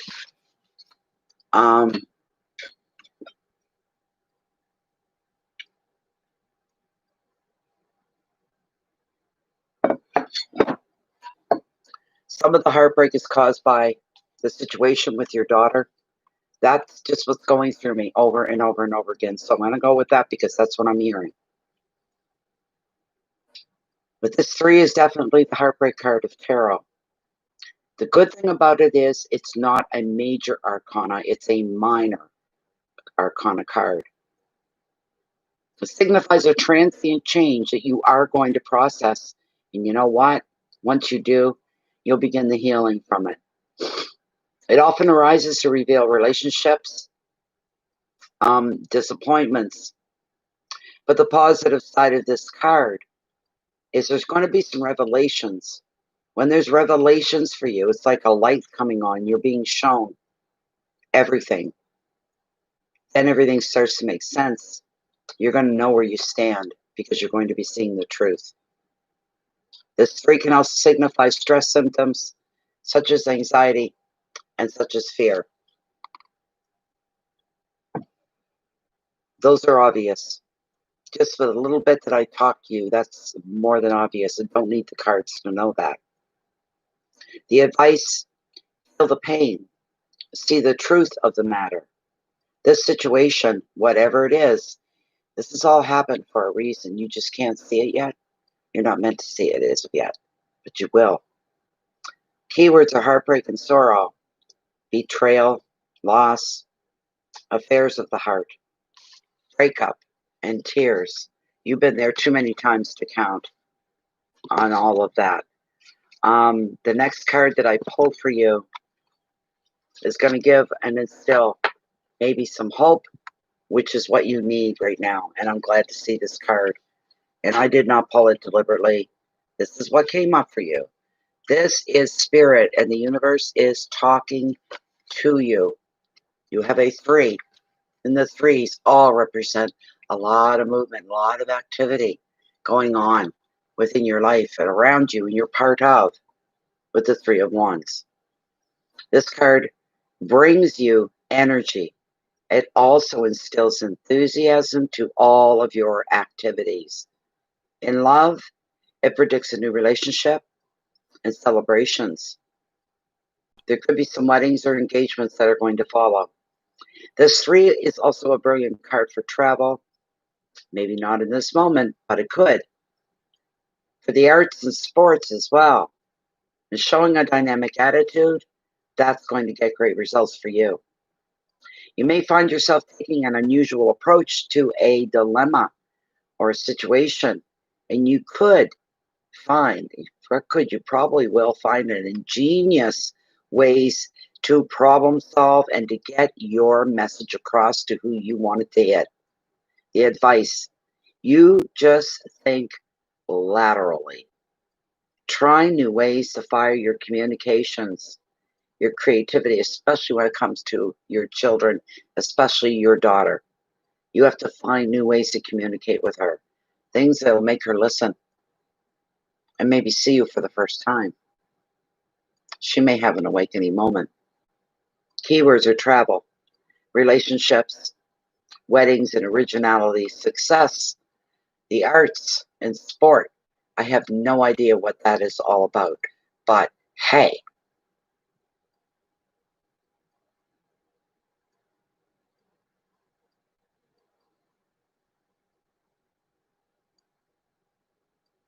your daughter may find you more cool than what you thought you were ever going to be to her.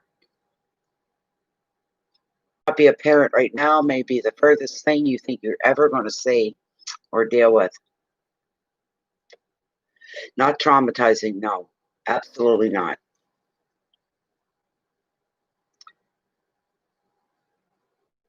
In the bigger picture down the road, dare I say. Bear with me for one moment, please, and thank you.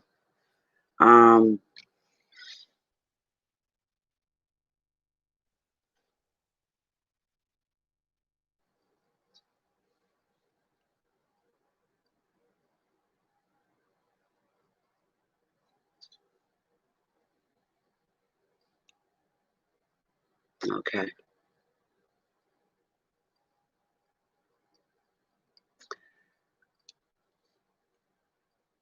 In the big picture, your daughter's coming back, but it's not for a while yet.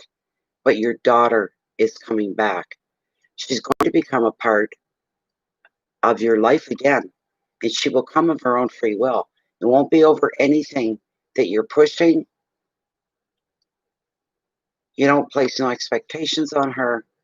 You don't expect anything from her. She will reconnect with you. You'll end up becoming her confidant or confidant. You'll be the one that she turns to because she's going to know in her heart and her soul you're the one that she can trust.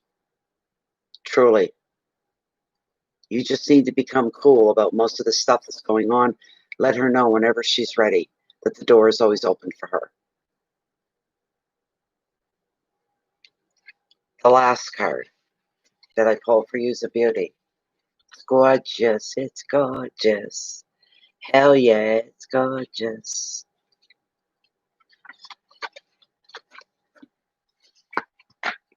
with the Six of Wands. The prompt on the card is beautiful. It ends with success. The Six is bringing you a brilliant success, the result of hard work and resilience. Others are going to appreciate your shining light. You may even receive special acknowledgement for something that you've done. That wouldn't surprise me. You may also receive a financial reward to help you celebrate. And an additional meaning of the card is an offer of love from a new romance that could eventually lead to marriage. Whether you're still up for that or not remains to be seen. This is your time to shine. That's what's coming. Don't you dare hold any of it back. You deserve every bit of success that you can draw towards you, that you can gain. Keywords are victory and education, awards. There could be a love proposal. There could be promotion at work, and there could be strength. And when all that comes together, there will be a celebration. There will be ceremony. And this is beautiful for you. You've got some challenges ahead of you. It shows where you're at right now. But what's yet to come is this. It's beautiful. It's truly, truly beautiful. These last two cards. It's coming. You won't be in this position that you're in, that you've been in for the last year. This isn't going to, it won't go on forever. Your daughter, you're going to have her back. I know you are. That's not wishful thinking. That's what I heard. It's what I felt. It's a ways down the road. We could be talking 2 years. You'll smell the reconnection once it starts to take place, once it starts to come into your life. But remain cool and calm about it. There you go, LaShea. Thank you so much. You've got you have a cheering team right here, wanting only the best for you. Okay, Cora. Corley, you're next, my dear.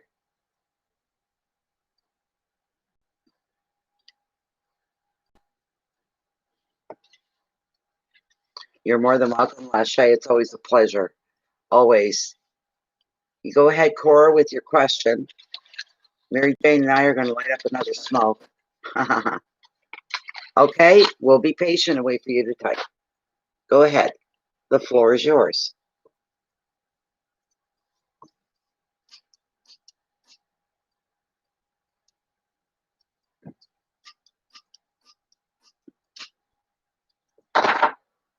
While you're doing that, I'm going to check on something else. Something else I should have looked for.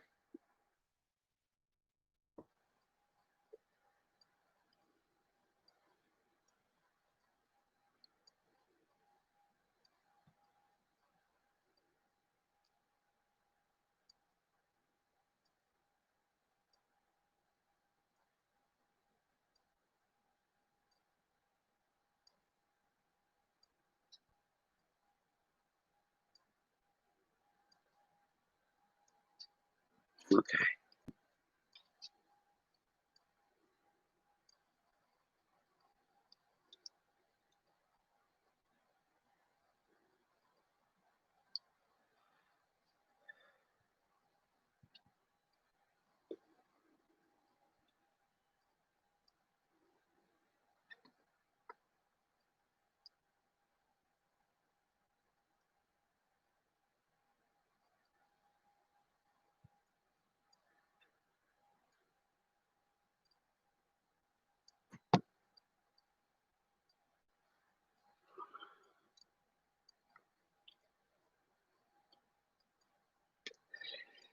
Keep typing. Bear with me.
Okay, there's Cora.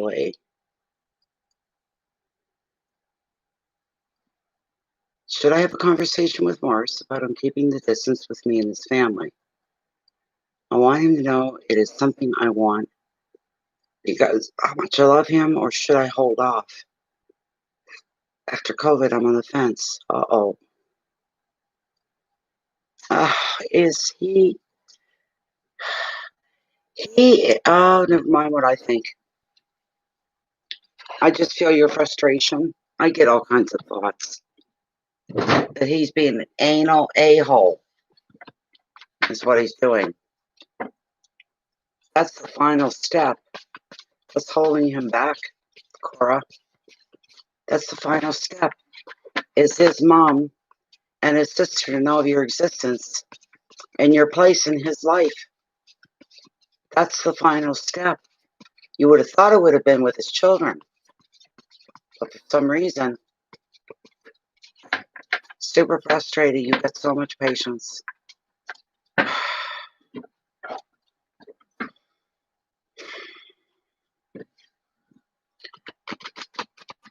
For some reason, Cora, this is what I'm feeling. I don't know. He's not at 100% about you for something. For some reason. He doesn't want to face the judgment of his sister or his mother as well. Maybe he believes that they're going to naysay the whole thing with you. Maybe that's what he's afraid of. And then he'd have to deal with that. And what would he do? He doesn't know what he would do. They must be very strong-minded women that got some kind of influence over him. He is scared of what the reaction is going to be. He's being ridiculous. If you ask me, I think, why is he so afraid of what his mother thinks and what his sister thinks? Really, LaShea? That's interesting. We thought the big one was his children, but she's met the children. She spent time with his children.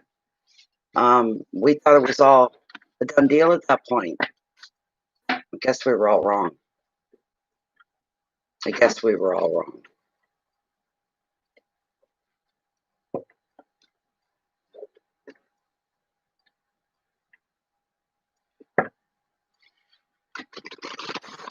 Oh, Cora, the time of your life that you've invested into him,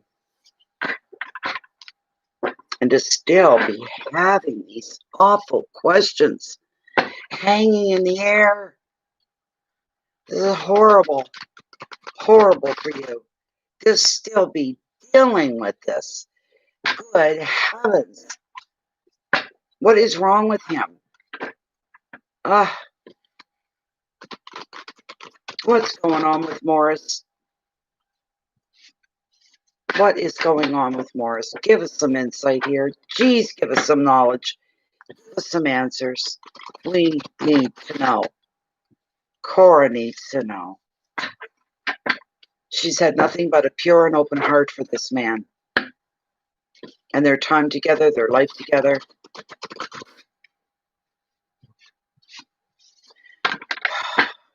She's asking, after this is over, what does she do with COVID?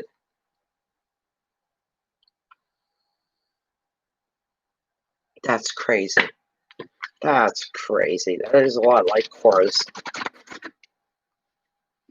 What does Cora do? Does she just keep the way she's been going on? She's on the fence at this point. It's a do or die situation for their relationship. What should she do? What should she do? Continue to believe. Have blind faith. I'm going to cut right here, Cora. Oh, this is awful. This is really terrible.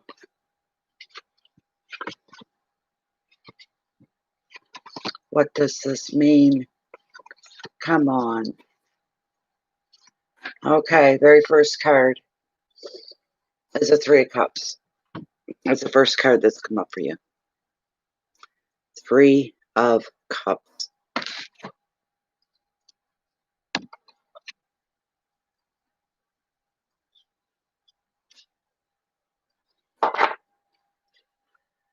I hope he wakes up. That's what I hope. And he sees what he has with you.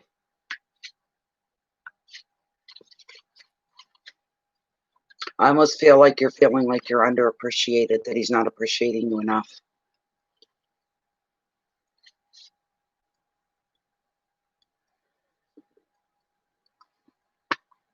Card shows a gathering with your family. It shows a future celebration of some kind.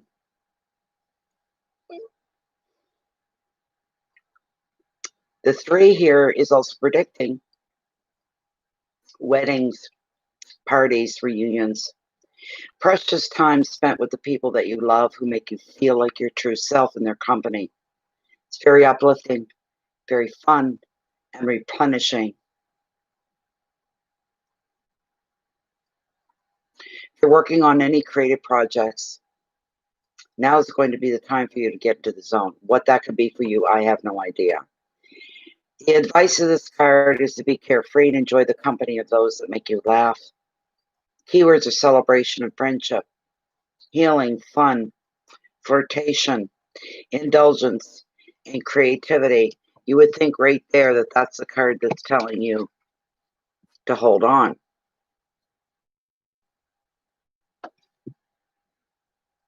Then after that, we got the stinking Page of Swords.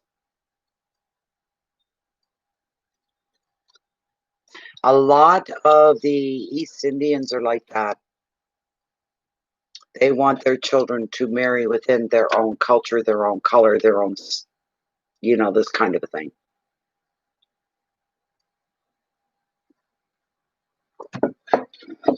And some of them go by the old law that if somebody in the family does something like that, it creates a shame for the whole family. They feel that, and they want to take care of it. So that's what it's like in the East Indian cultures anyways. Thank God Morris isn't that, okay? I don't know what Morris is.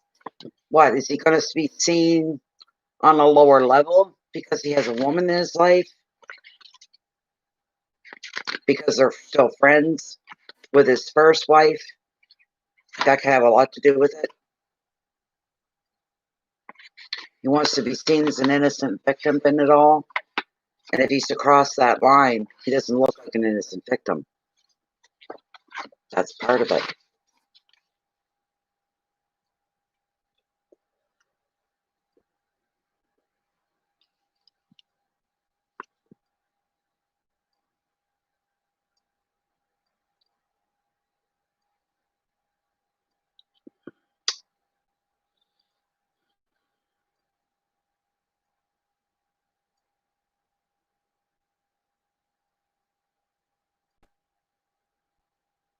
I don't know what this card has to do with you. Bear with me. What is this card here for Cora?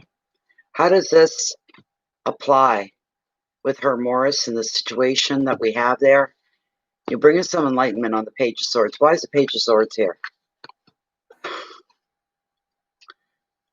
He's afraid of the drama it may cause, and it may cause drama. It's real important to him that he comes off as the innocent victim. Believe it or not, and I think that's all it is. He wants to be seen as the innocent victim here. All alone, holding down his job, taking care of his children. That's all he wants them to see. Doesn't want them to see any other part of his life. He's embarrassed and uncomfortable. And he won't look so weak, so vulnerable to his mother and his sister if he's got a woman on his side who's been there for quite a while. Thank you very much. But it's drama that the Page of Swords is bringing a lot of drama, or the fear of. The Knight of Swords is right behind the Page of Swords. This is an action-driven knight. In the troublesome suit of swords, he brings a whirlwind of drama, confrontation, unexpected blocks, disruptions to plans. In relationships, insecurity and arguments. You've got a fight on your hands. There's little that you can do to avoid the upheaval that it brings. On the plus side of this, you'll know exactly with what and with whom it is that you're dealing with. The advice: avoid being drawn into drama more than is necessary. Try not to take the setback personally. This is his fight. It's not yours. Do you hear that? This is his. It's not yours. You haven't done anything here. And there's nothing that you can do. He's going to get through this wall. They're like the bars of a cell. He's got to get through them. He's never going to be free to live his life. Hiding, making excuses, outright lying, and things like this. Where other people around, they'd be going, what are you doing? Why? What? Why are you doing this? And most times he doesn't know why himself. It's just he knows he doesn't want to do this. Keywords are battles and confrontations, stress, unstoppable force, manipulation, immaturity. They're lines he doesn't want you crossing. He doesn't want anyone laying any more on him. He's going to have to get past that. If he intends to hold on to you, he's going to have to get past it. You may have to show him another side of Cora that he's never had to deal with before. But the King of the Ocean is coming into the picture here. I'm feeling like this is more of an energy than it is a real person.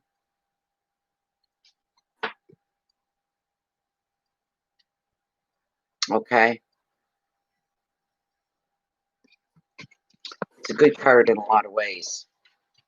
This card is more representative of you. Bear with me here. Just a moment. I'm way off kilter here. Way back.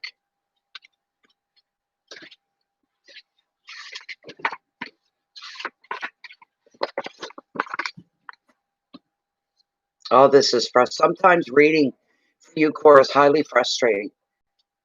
You know, it's just, I don't know how you got the tolerance or the patience to deal with this and to keep having faith as well. This King of the Ocean is a symbol of order. So if chaos has ruled recently, and you are in a chaos in a quiet, understated way, but yet a very powerful and moving way, know that order and balance is going to soon be restored. If any boundaries have been crossed, you will be able to reassert your territory. Hope you're listening hard to this card here. For this reason, he is revealing an end to disputes. At home, you'll soon be getting more organized, and at work, good leadership and management will reign.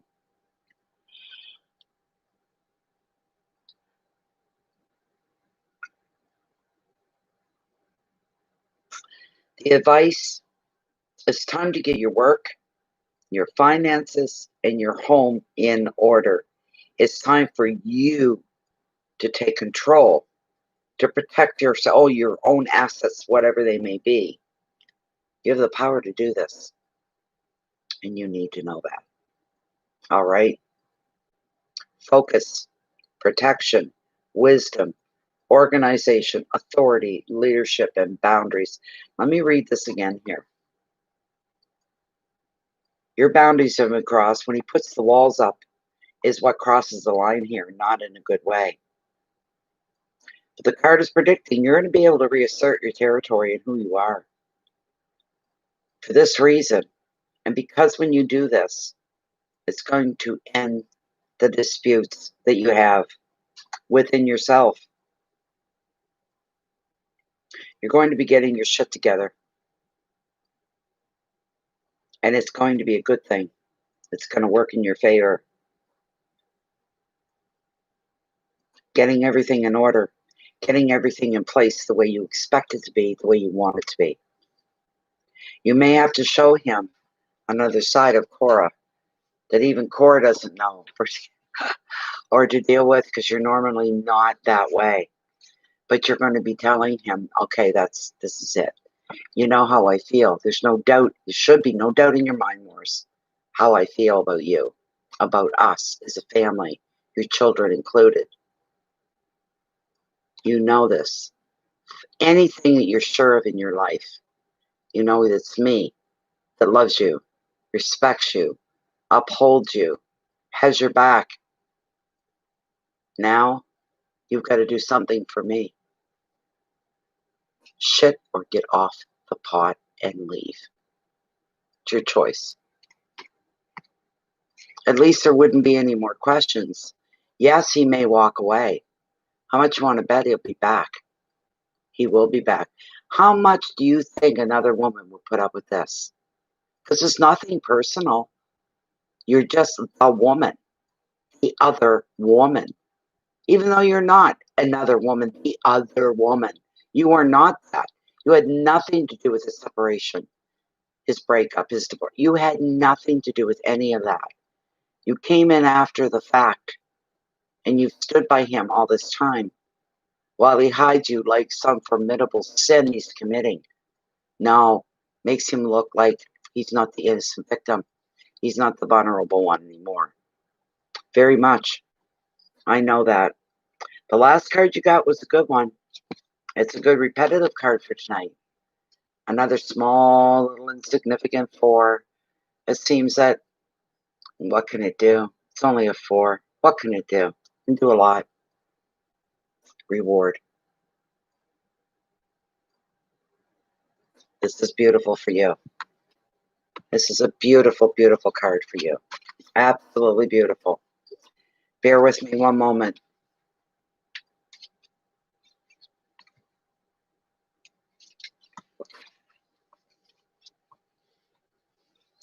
When you have achieved a goal, such as finding a new home, completing a project, or even passing a test, it's going to be time for rewards.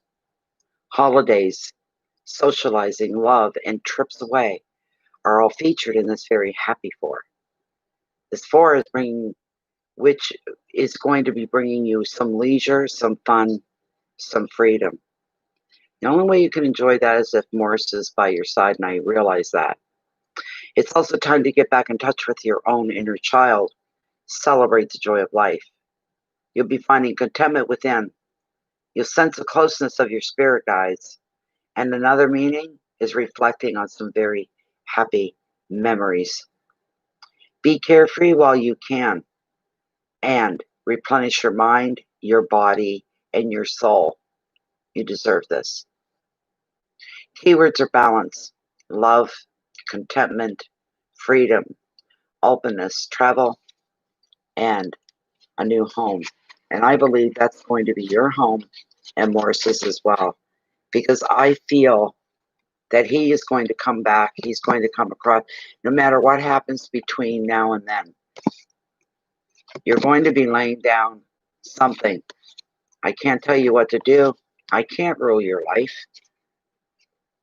But I can take care of mine. And you're making me feel like I'm an insignificant part of your life. You just don't have any desire to share with your family or the world. I'm more than that, and I'm better than that. When you decide you know what you want, Morris, you come back and see me. But until then, I'm not anybody's dirty little secret. If you want to be vulnerable, you'll be vulnerable without me being part of the picture. You want to gain some strength and respect, then you'll open your life up for all to see. How do you think I feel, knowing that I am the secret in your life? I've done nothing to deserve this. You've given him everything you could, Cora. You've gone beyond what most people go beyond. Sometimes that works as a positive in someone's life being that way. But sometimes for people like you, it works against you. You've laid out your castle for him. Your castle is you and your life and everything that goes with it. You need to do it. You absolutely, it's not a want. It's not a, what if I tried this? Or what if I tried that? You're always so far beyond any of that, Cora. This is time for some hardcore stuff. It's going to be difficult for you. It's going to hurt you. But you can't keep hurting the way you are either. You're not getting any younger.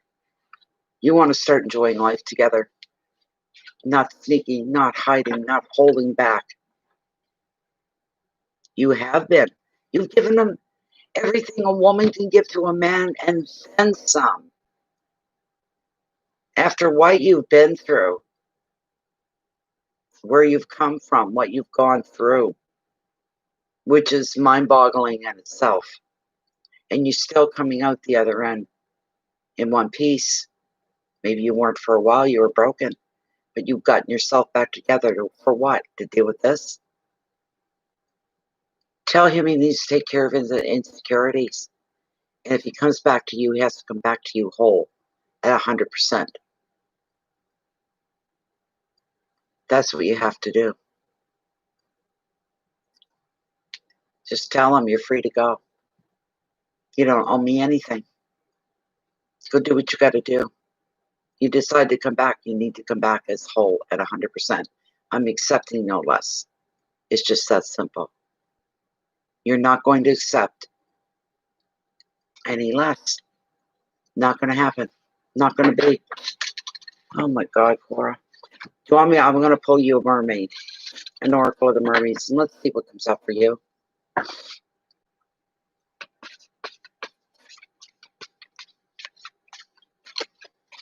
I think we may make this the last reading of the night as well. We are 2:24. There's only 35 minutes left. 2:25. So there's only 35 minutes left to the 3-hour mark. And I think we're finished for the night. I'm feeling it anyway. This is for Cora. Please bring Cora what she needs to give her the strength and the ability to get through this difficult time with the man of her infections, the man that she's hoping with everything to spend the rest of her life with.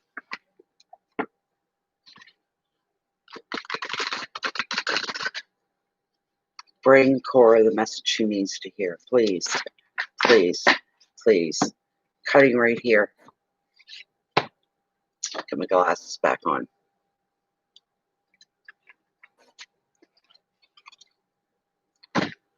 What is with this card? No, I never do this with tarot or any cards, but this is getting just a bit ridiculous with this card. I'll try to get you another one. This card just wants to be up top, up front, and center for some reason. Come on, this is for Cora Lee Carter. Give her some direction. Give her some insight. Give her some hope. Please give it to her. And not that card. There's more than one card in this deck. Now give me another one. I'm gonna throw this deck right across the floor if it comes up again. I swear I will. Don't you dare come up again. Thank you. Wave of power. A surge of power. Upswing in energy. An exhilarating movement.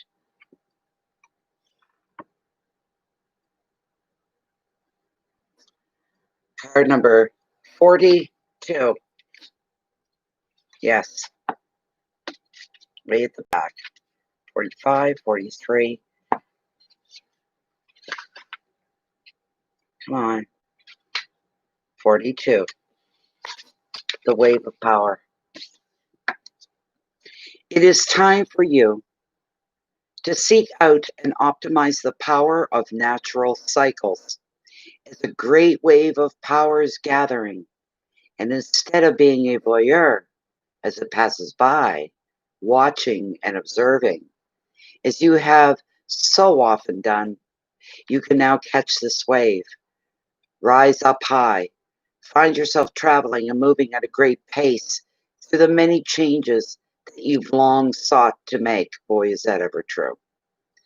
This is a time of triumph, of harnessing and directing, of asserting your will and knowing what it is that you want. This power is gathering, and it's going to be here soon. Decide what it is you want, so you can move in the direction of dreams and succeed at this amazing, impressive time. Rise up, because you too have power, and you too are part of this great cycle. It is a glorious time to participate and be at the forefront. Feel the force within you match the power that approaches you. Together, when fused, there can be a great time of progress and magic. There you go, Cora. That was beautiful, and it fit you. It fit you perfectly. Lovely stuff. Lovely stuff. I'll put the babies away for the night.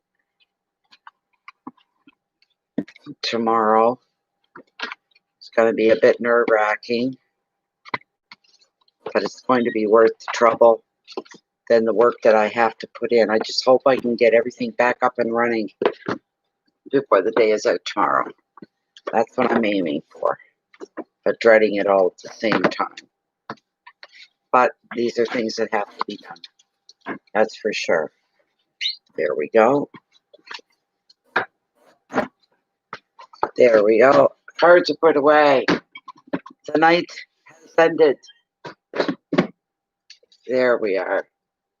Thank you, everybody, for being here. Those readings were interesting. Man, they were strong. They were really, really. Cora, it's always a pleasure reading for you. You know that.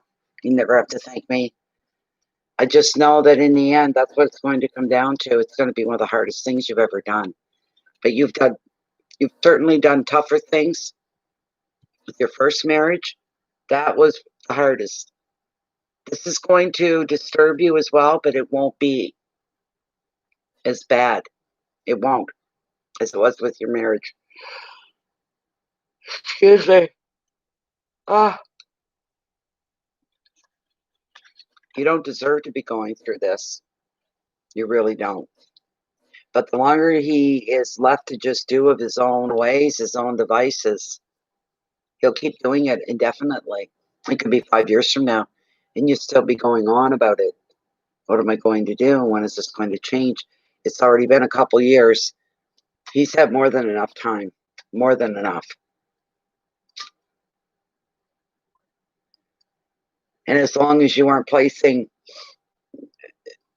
demands, and I don't even like to call it that, or giving him ultimatums, you don't want to call it that either.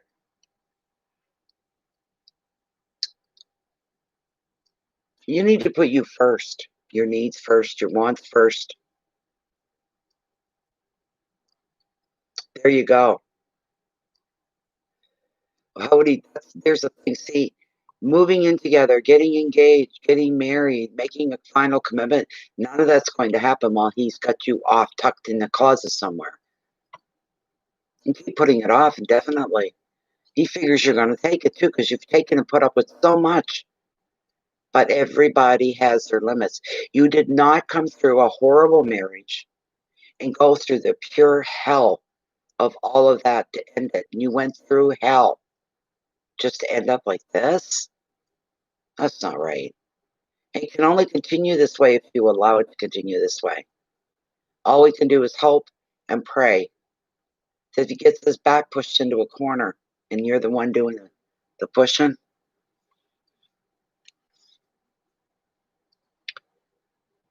he'll either run in fear from you or he'll find a newfound respect for you. Make him see you in a different light. As a woman that takes care of her own, she stands her own ground. He might find that quite exciting. He may dread it at first, but get something out of it. He may see you in a whole different light. I find with situations where you get some women or even men towards women, it can work both ways. One person has all the patience. One person gives the permissions.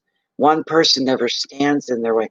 I'm never going to hurt you. I'm never going to hold you back. I'm never going to get in your way. I'm never going to make you miserable.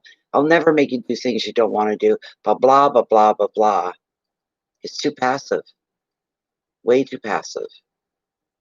The ones that put a little bit of roughness in the waves, it brings up a bit of a surf, knocks somebody else off their feet once in a while. Those are the things that seem to draw the other person in. It's the way it is. Hi, Carmen. How you doing? Nice to see you, my dear. Nice to see you.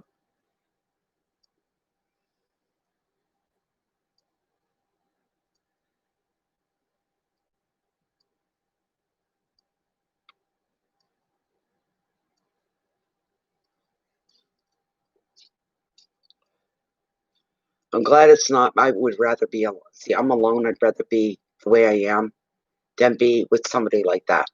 That adds turmoil, adds upheaval, adds stress, hurt, pain. You're trying not to lose your shit over it, trying to keep cool about it. It'd be cool when you deliver the message that he either has to shit or get off the pot. That you'd rather be without him than be with him in this way. Good for you, Carmen. Well, I think we got another question, even though I said we were ending. Let's see. Yes.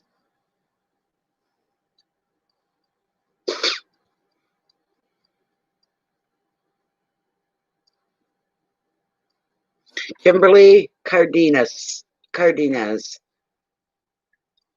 Kimberly Cardenas. I already put my cards away. Oh, I'm gonna haul them back out. Kimberly.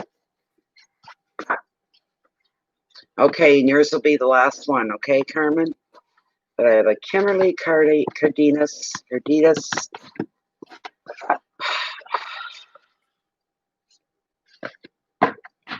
There you are. Oh, thank you, Kim. It's nice to see you. I got your question right here. Your question is this. This is for Kimberly Cardenas. And she's asking, her question is there anything James wants to secretly tell me, but he's afraid to? Interesting. Interesting. Kimberly Cardenas is asking, is there anything that James wants to secretly tell me, but is afraid to? Is there something that James wants to secretly tell me, wants to share with me, but he's afraid to?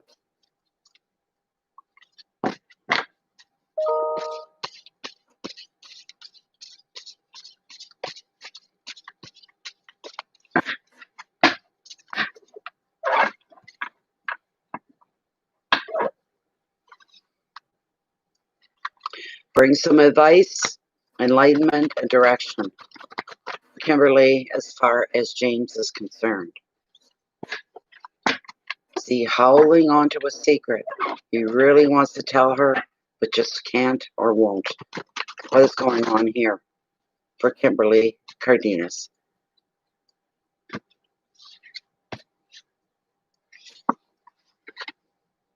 Oh, what on earth? Okay, bear with me a moment.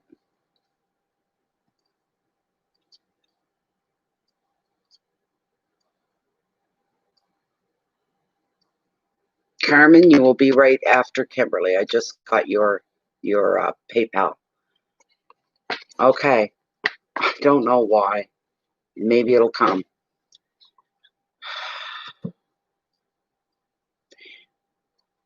You got the Knight of Cups. He represents proposals, Kimberly.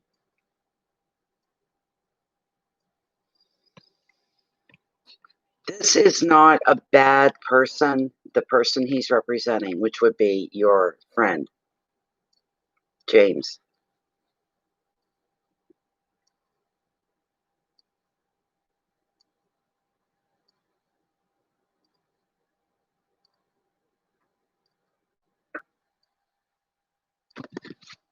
Such a strange thing.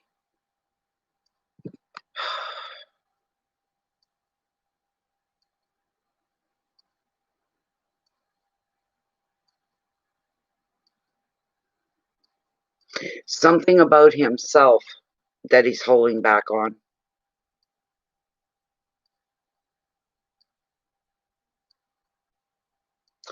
Kimberly, is it possible that he is confused as far as his preferences go? Do you know what I mean?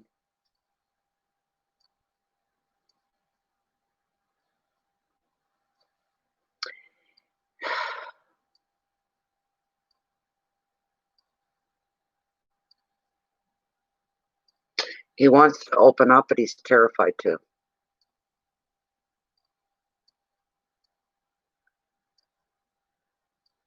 He isn't a bad person. He's not doing bad things. He's not trying to mislead. But his feet aren't solely on the ground. They're not completely on the ground.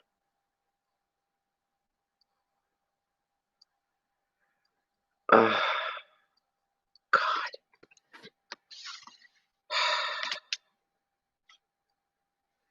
It's a hard one. This is a hard one. Help me through this. Help me through. Okay, Kim, you must be lagging. I think you're lagging, Kim. I've already started your reading. I've been talking away to you.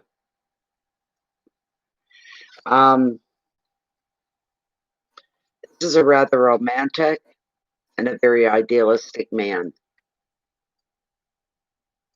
He can be very charming and he can be very magnetic. He can tell a great story. His feet aren't completely on the ground in reality.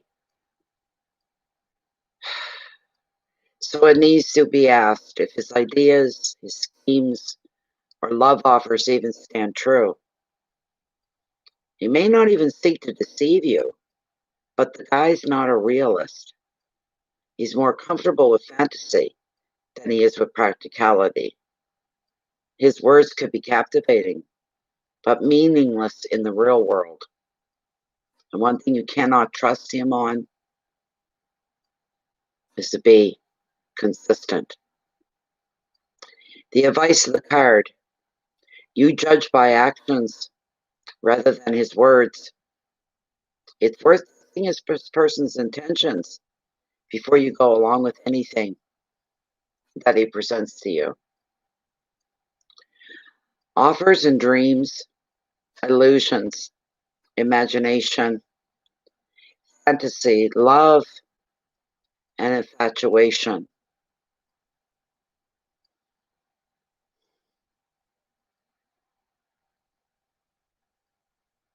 Could it be that he's in love with you?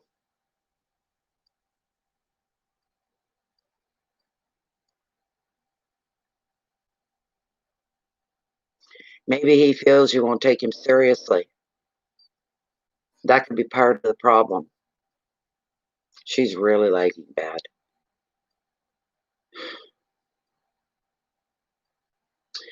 By the time you get this message, I'll be done. But you're lagging behind. You're not on the same moment as we are. The only way to rectify that, usually you have to X out of the stream. You have to leave it completely and then come back in. When you come back in, you'll be on the same timeline as I am.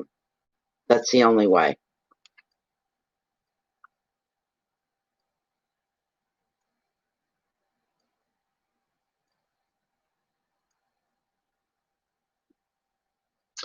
You have to test his intentions, whatever it is. If he's going to declare love towards you, you need to test his intentions. You need to know that he is serious, that he's going to follow through with what he's proposing. And he has to realize that nothing is ever a perfect set either. Nothing is perfect.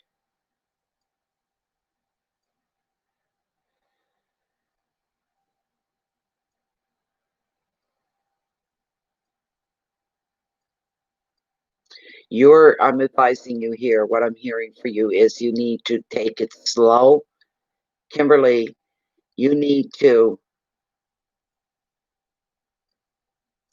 to kind of stand back without ever interfering to see what's going to unfold.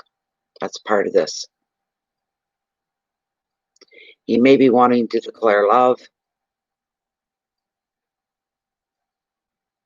but he's afraid he won't be taken seriously. To the best of his knowledge, this is serious.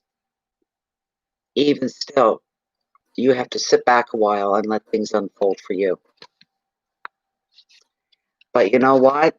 Whatever takes place and whatever happens, the next card that's come up, because I pulled two, couldn't be any better. You've got the happily ever after card of tarot. Where some things are going to fall through, some things are going to come to an end, and maybe you're questioning, you're waiting, the time you've spent waiting, the investments into waiting that you put of yourself, that these things will come to pass. The questions, the wondering, the guessing, the waiting will come to an end, and goodness will flow once again. This is a beautiful thing. With the Ten of Cups, the happily ever after card. He's been hot and cold lately. Okay. Interesting.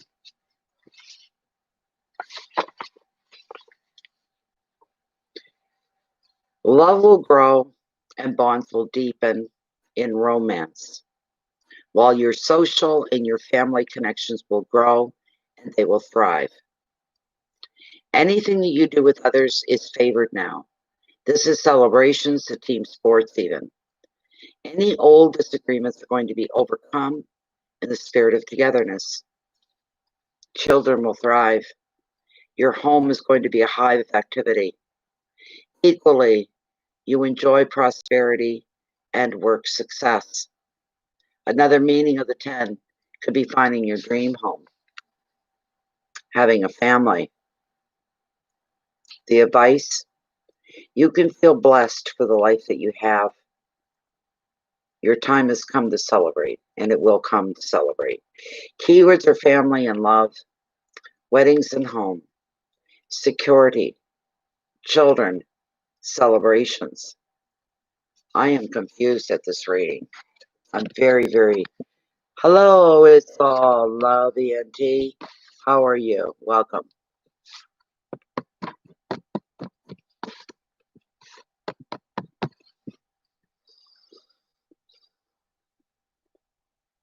It could be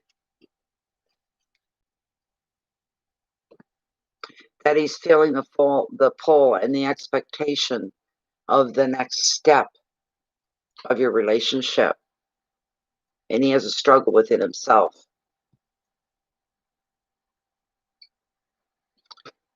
I don't know what his secret is, but there's a big, big surprise coming that you're not going to see. You don't see this coming, whatever it is.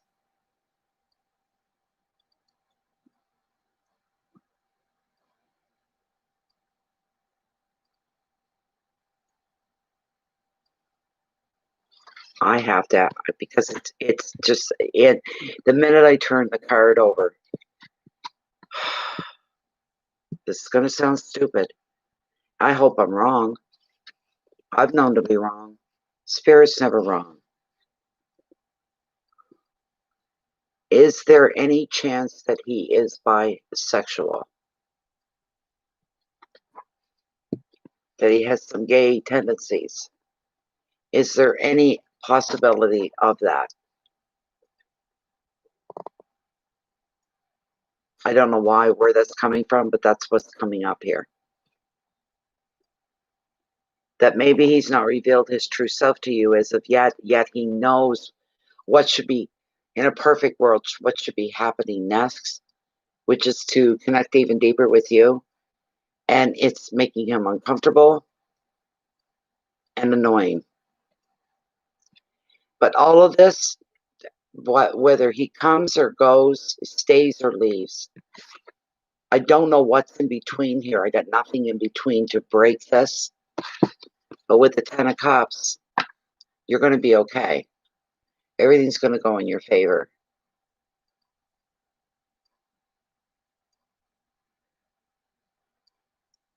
I'm sorry, Kimberly. It's like I'm missing something. I'm missing something. I don't know what I'm missing, but what is going on here with James and Kimberly? What is going on? What is James keeping from her? What is it? Loyalty?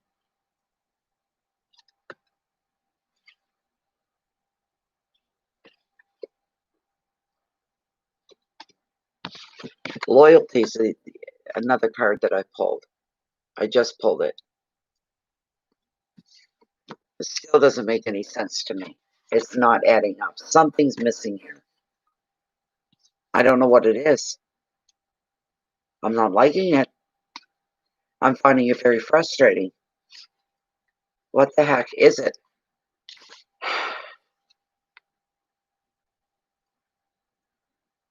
Maybe this more explains who he is. This knight is not dashing. He's very slow. He's very steady. He plans his moves with care. He may not even be charming, but what he is he's loyal. He's trustworthy. Any offer he makes, any offer he makes can be taken seriously. And he often appears in readings. He shows good business investments and projects.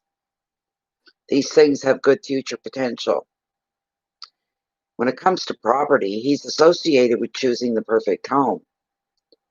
This is the right time to make a serious decision about your long-term future. Hard graft may not be exciting, but the results are going to bring you some really great fulfillment. Order, planning, trust, work, property, investments, and progress. He may be fighting against his own inclinations of maybe he feels it's time to do this, to either shit or get off the pot.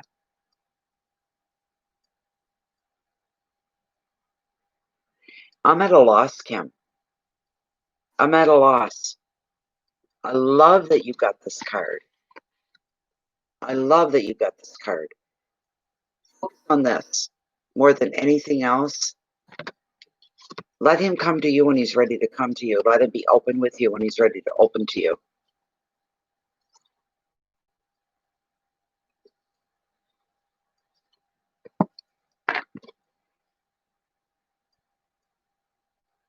He feels like something is expected of him at this point with you and him, and he's resenting it a little bit. Maybe if you lighten that expectation somewhat, and don't by not expecting anything from him. Do you know what I mean? We'll take some of the heat off. He has to come to you of his own free will. He has to come to you because it's what he wants. He has to come to you because it's his idea, not what you've talked him into, or he may interpret that you've manipulated or talked him into something. Lower your expectations on him. Things might swing in your favor when you do, the way you want them to. I don't have anything else for you. I think he's struggling within himself with something. I really do. And if he gets cold and warm with you, it's because he's feeling a resentment. I don't just because I'm with you doesn't mean I want to marry you, I want to give up my life, I want to. But on the other hand, there's that part of him that can't wait to be with you, can't wait to see you. Resenting. Some people are like that. They're their own worst enemies. It's what can you tolerate? What can you put up with? Secrets is not the way to go. I'm really, overall, I am at a loss. There was something missing. I pulled other cards. None of them fit. Let me pull to make up for this. I'm not happy with this reading. Let me get my mermaid cards back out again. I had everything put away because I thought we were done for the night. Bear with me here. I'm going to give you a mermaid oracle card, and maybe something will come through for you on that as well.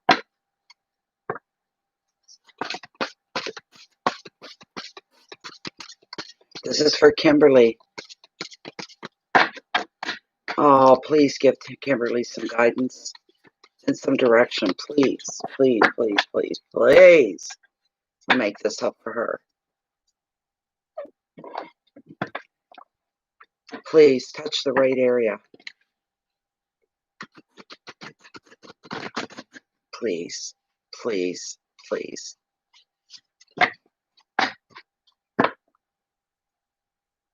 Maybe he feels you're ahead of him in some ways in the relationship, and that's where the warmth and the cold comes.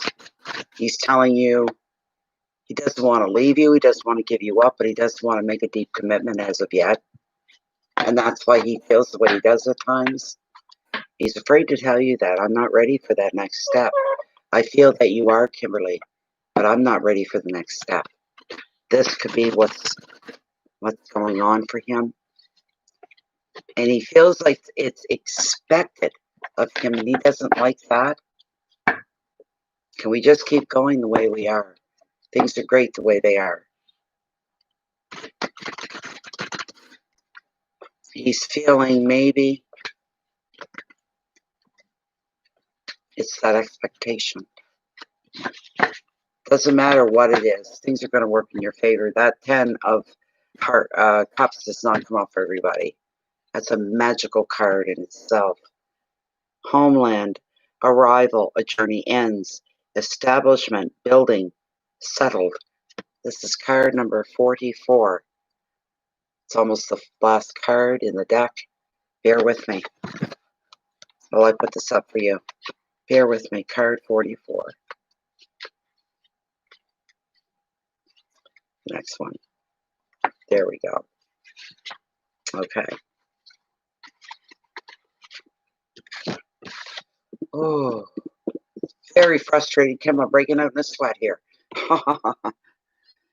This is wisdom in the homelands. There is a part of you that belongs there, and part of you that needs to reconnect at a deeper level. Traditions, ancient practices, or simple things like recipes, ways of doing day-to-day activities that will come to you now. Incorporate them into your life. There will be a deep sense of being home, wherever you are, because all the parts of your own self are within you, acknowledged, known, expressed in healthy ways. Find a place you can call home. Settle somewhere for a time.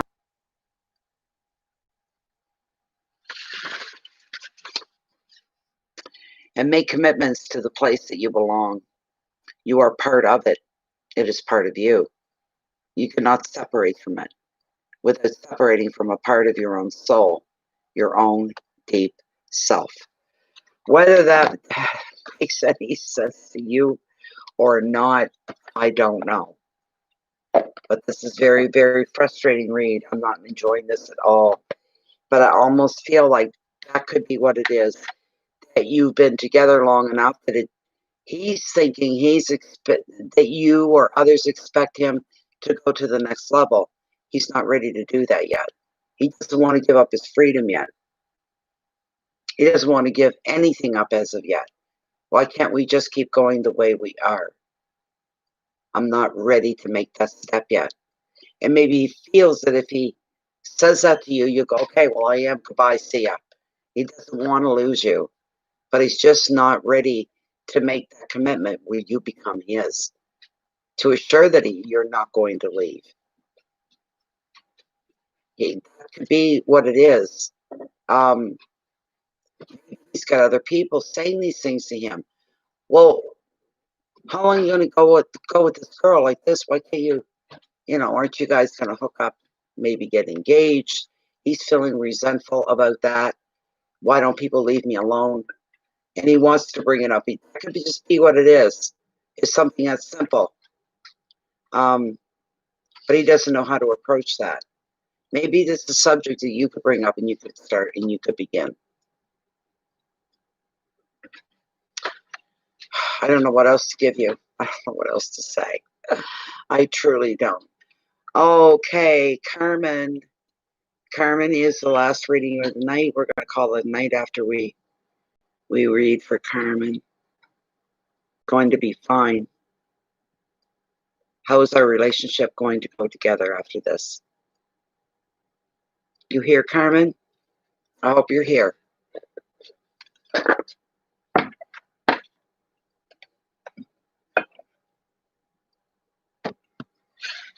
Hi, Zabe.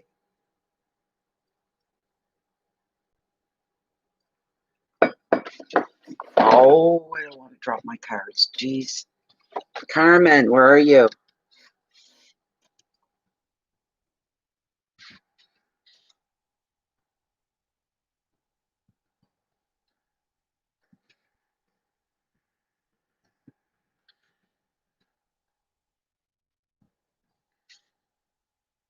Thanks, Zabe. I'm pretty wiped out. We're just at the end of the readings, and before we did these tonight, I had a private reading, and sometimes it only takes one a day to wipe me out. But I'm doing some work tomorrow. Oh, good, Carmen, good. And I wanted to get in one last reading in case I get out of sync for a couple days. I may not be back for a couple, hoping that by tomorrow night I'm back online and everything is fine. But I've got a lot of work to do tomorrow on this. So I thought I'd better get my private reading out of the way that I had and get a mini readings on the way in case I'm gone for a couple days. Because it could take me that long to get everything back together. I don't know. We're going to find out. So, Carmen, your question is up. It is your turn, and you're not begging for a change. That's beautiful. Okay, here we go. Carmen's boyfriend's mother just passed away. First question, is he going to be okay? Will this affect their relationship as they come together as well? Is this going to affect their relationship? I'm feeling that your boyfriend is going to go through a lot of changes within himself that excludes you. All right? This is his pain. He owns this. You are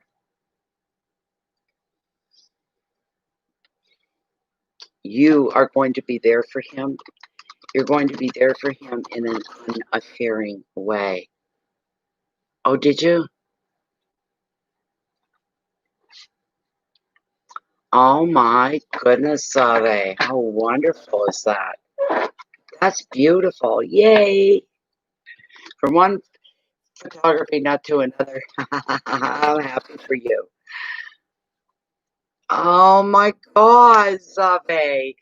See, your little side business that's your passion. Your heart's beating in the right direction. It's beautiful.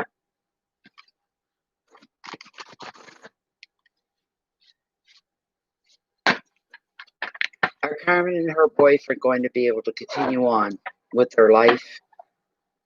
Yes, things will be on hold for a while, for a little bit. You have all the patience in the world with him.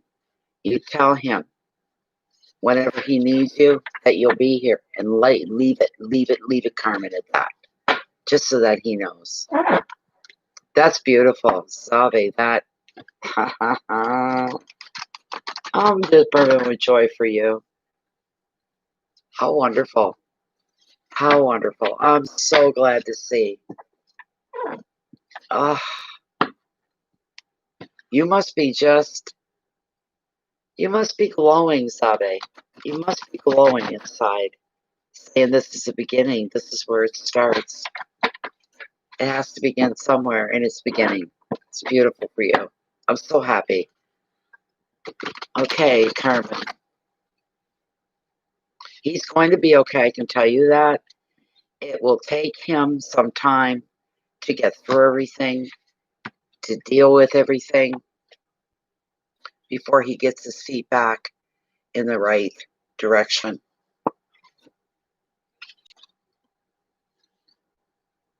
Yes, there's the loss right there. But this is followed by something else, and it's fantastic. It's beautiful. It really is. The first card shows his loss. It shows his loss. It really does. You're experiencing this loss as well with him. You're going through it with him. But you're kind of like a silent partner in a lot of ways.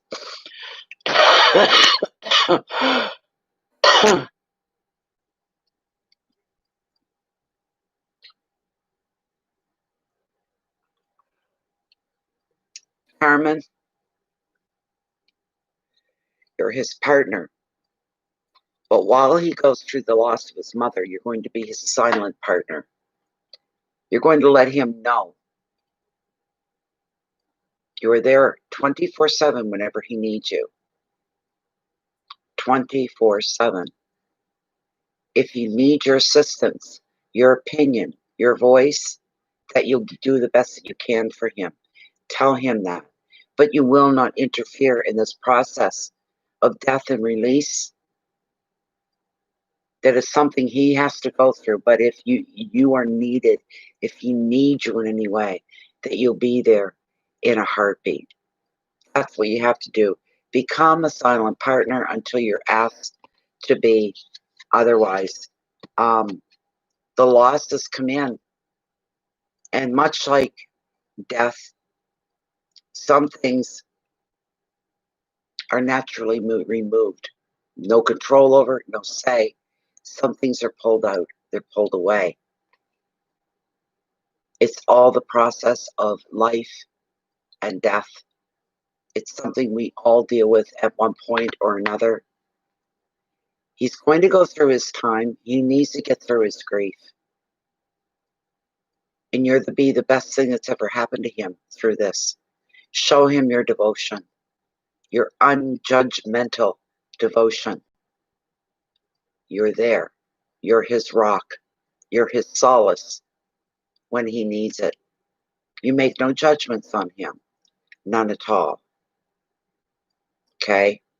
You're going to love this. It's going to open another door for you both, for your relationship, for you to walk through. And if you think you're close now, when he gets through this trying, challenging time, when he gets through this major loss in his life, the sun will shine again. It will shine for both of you in this way.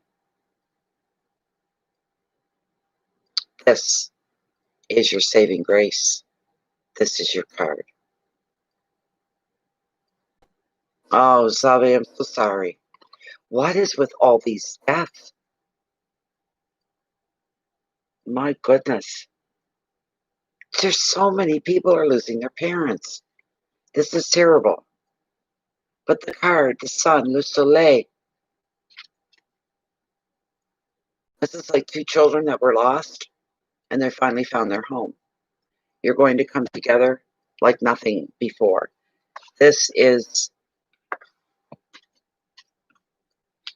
a bond that's going to unite you both to each other commit you both to each other. He's going to be so grateful for you, your presence, and being a part of his life. Carmen, this is a joyful card. It's a positive card. It's predicting happiness and time for well-deserved togetherness, relaxation, especially if life has been stressful lately. The sun is a welcome sign that the pressures are going to end and you're finally going to be able to unwind.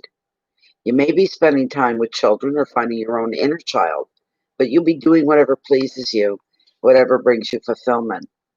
The sun also predicts holidays and trips, and you can find peace and contentment in a place that nurtures and inspires you.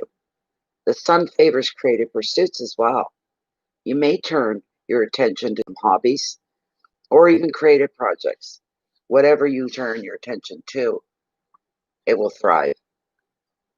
The advice: appreciate your deserved success in this time, very special time of rest and recuperation. Enjoy feeling safe. Appreciate the harmony that is around you. Your keywords are growth in children, joy and protection, holidays, success, contentment.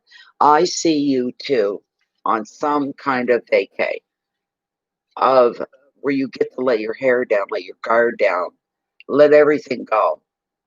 After going through this long, it's like trial and tribulation, you're going to find yourself in a very, very happy place. This is good. It starts out rough, but you have a smooth ending here. And that ending is just the beginning of your life together. You've got a very good relationship.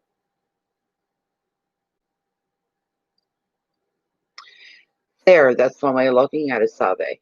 That it's going to bring your brothers and you close together. And there's the gift from a passing, and it's probably what you would have wanted. There will be beautiful things that evolve from this for you, Carmen. You waited a long time for this.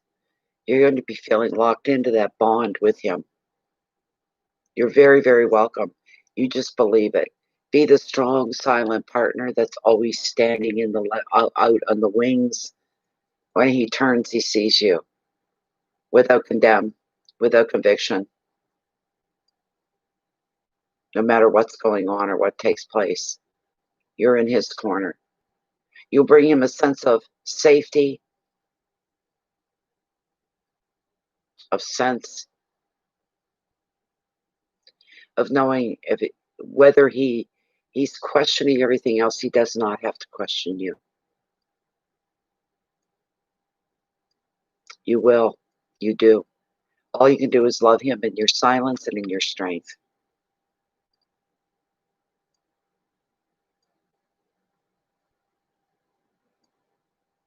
You'll become his right arm. His arm of strength is what you're going to be. That's what's going to happen. So it's a beautiful thing. I'm happy for you there. But I'm very saddened. Everything that you have to go through with him. To see him hurts you. There's nothing you can do. He has to go through this. He has to go through it alone on his own. But you are his safety net. You will catch him when he falls. Life will be beautiful again. It will be more beautiful than before this all happened.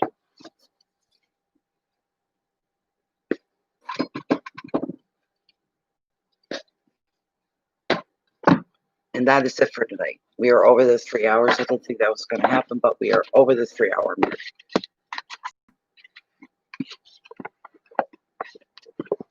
Sabe has a very generous spirit and a good energy about him. If he's saying condolences to you, he means it. He's wishing you well at the same time. Good night, Carmen. Thank you very much for stopping by. My condolences to you both. Seriously. These are all beautiful things. But sometimes the most beautiful things come out of the most horrid situations. Isn't that just the way life is at times? It truly is.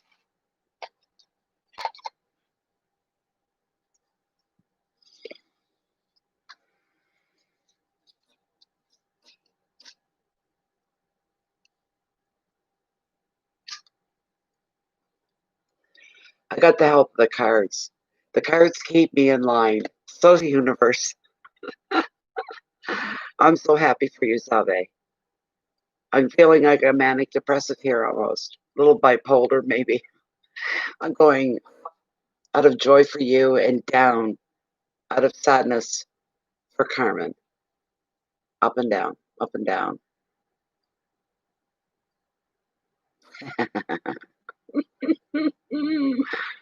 This is wonderful. I can't wait till you get really started here and you really get going. Oh, you're going to be so addicted to the passion that you feel for what it is you're about to undertake. And you've got a good start. This is amazing. This is beautiful. Your name's out there now. Your name may get passed around, maybe mentioned in conversations, this sort of a thing. But your ears will be ringing a lot. The people thinking and speaking of you. Because you're something fresh. You bring something fresh to the table. Oh my goodness. You've made your mark. It's not like you can erase it or take it back. You've made your mark.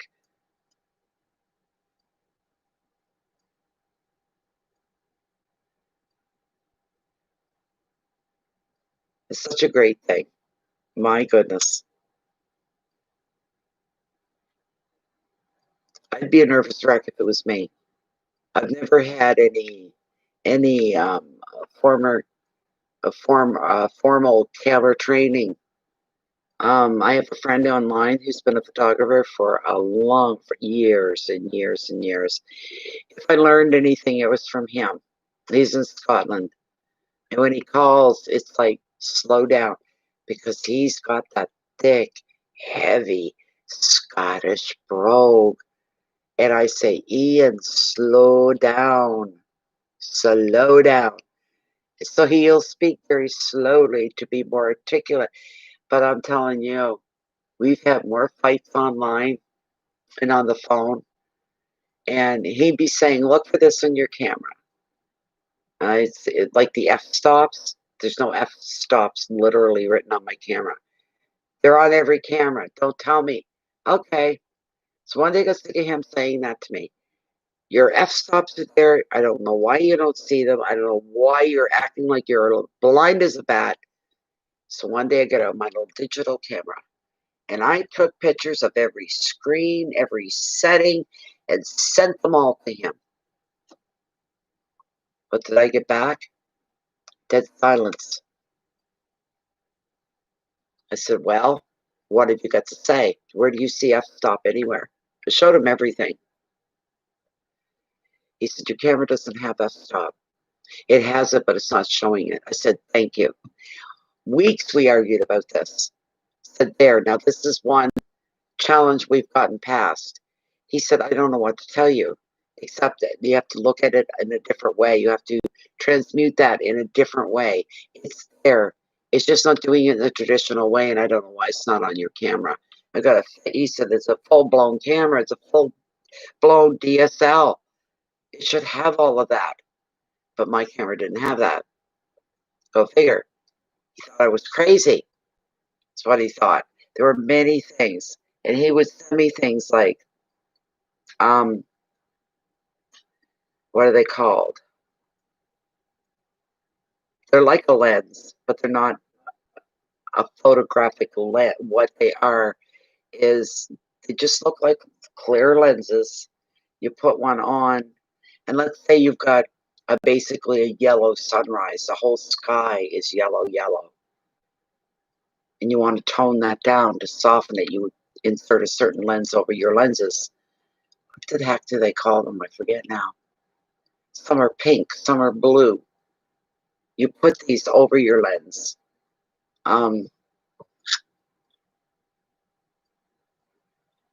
I can't think of the life of me now. Filters, yes, I suppose. The filters, yes, they are separate filters, but he called them something else. He sent me half a dozen of those. He sent me my 35 mil lens. I fell down the stairs one night. I had my tripod set up, Everything was bone dry. There was no rain, there was no snow, there was no nothing. But at the time I was standing out there getting night shots, I was getting some of the stars using the 35 mil, and I don't know how it happened. There was a flash freeze, and it took to the top of my stairs right beside where I was standing.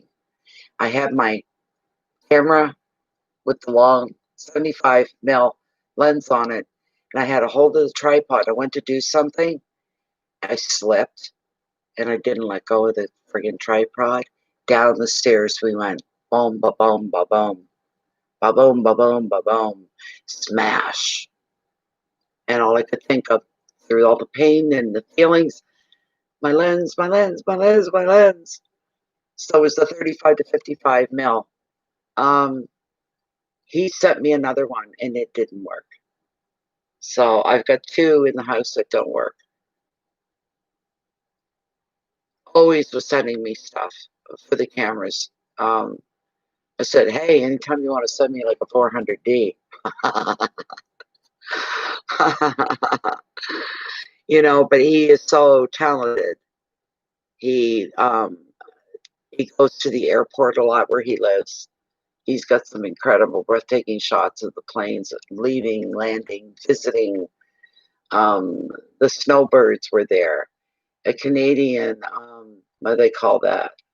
The bomber plane. I call it the bomber. Forget what it's called, but it carries like tractors and trucks and all kinds of stuff. But and his nature shots are beautiful. He's gotten some beautiful shots of nature, just incredible, just mind boggling. But most of what I learned from him. Most of what I learned from him. But I've had no formal. When I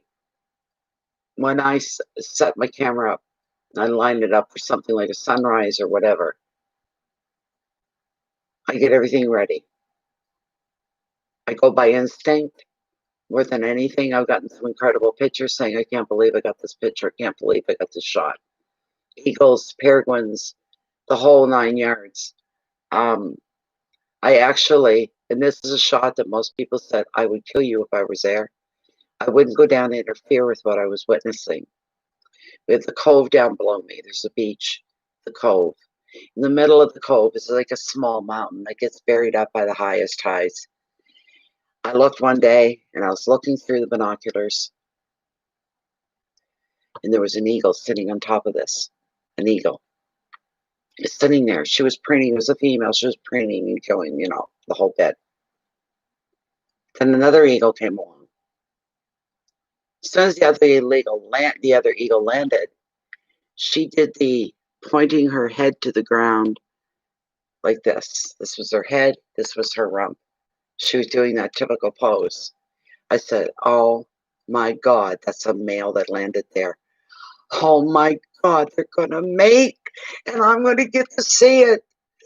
But because my camera, the strongest thing I had was a 75 mil and I had nothing stronger. Oh, I could have went down below.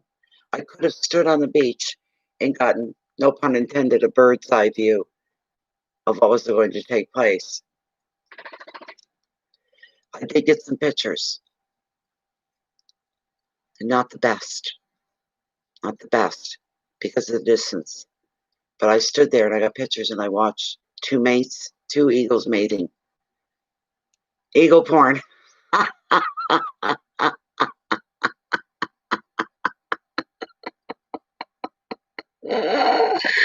I never thought of it that way, but that's what it was. I had said at one point because other people were chatting with me, and I said, I almost feel like I should look away. Like I'm watching something I shouldn't be looking at. I feel so damn voyeuristic. It's funny. Oh my God. It was hilarious. But how many people in the world can say that they watched a mated pair of some of the world's most famous bird, the eagle, is known worldwide? How many people can say they actually watched the coupling, the coitus, the mating of two eagles? I don't need the pictures to feel that. I know I saw it. I know what I saw. And people said, how long did he last?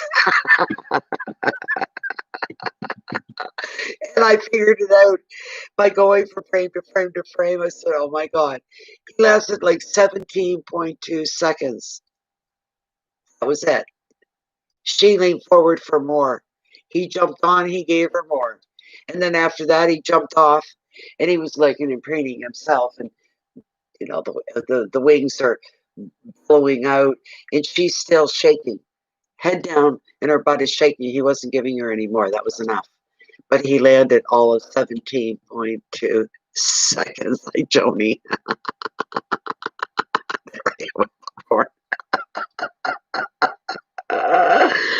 No, not popcorn. I was smoking up a store.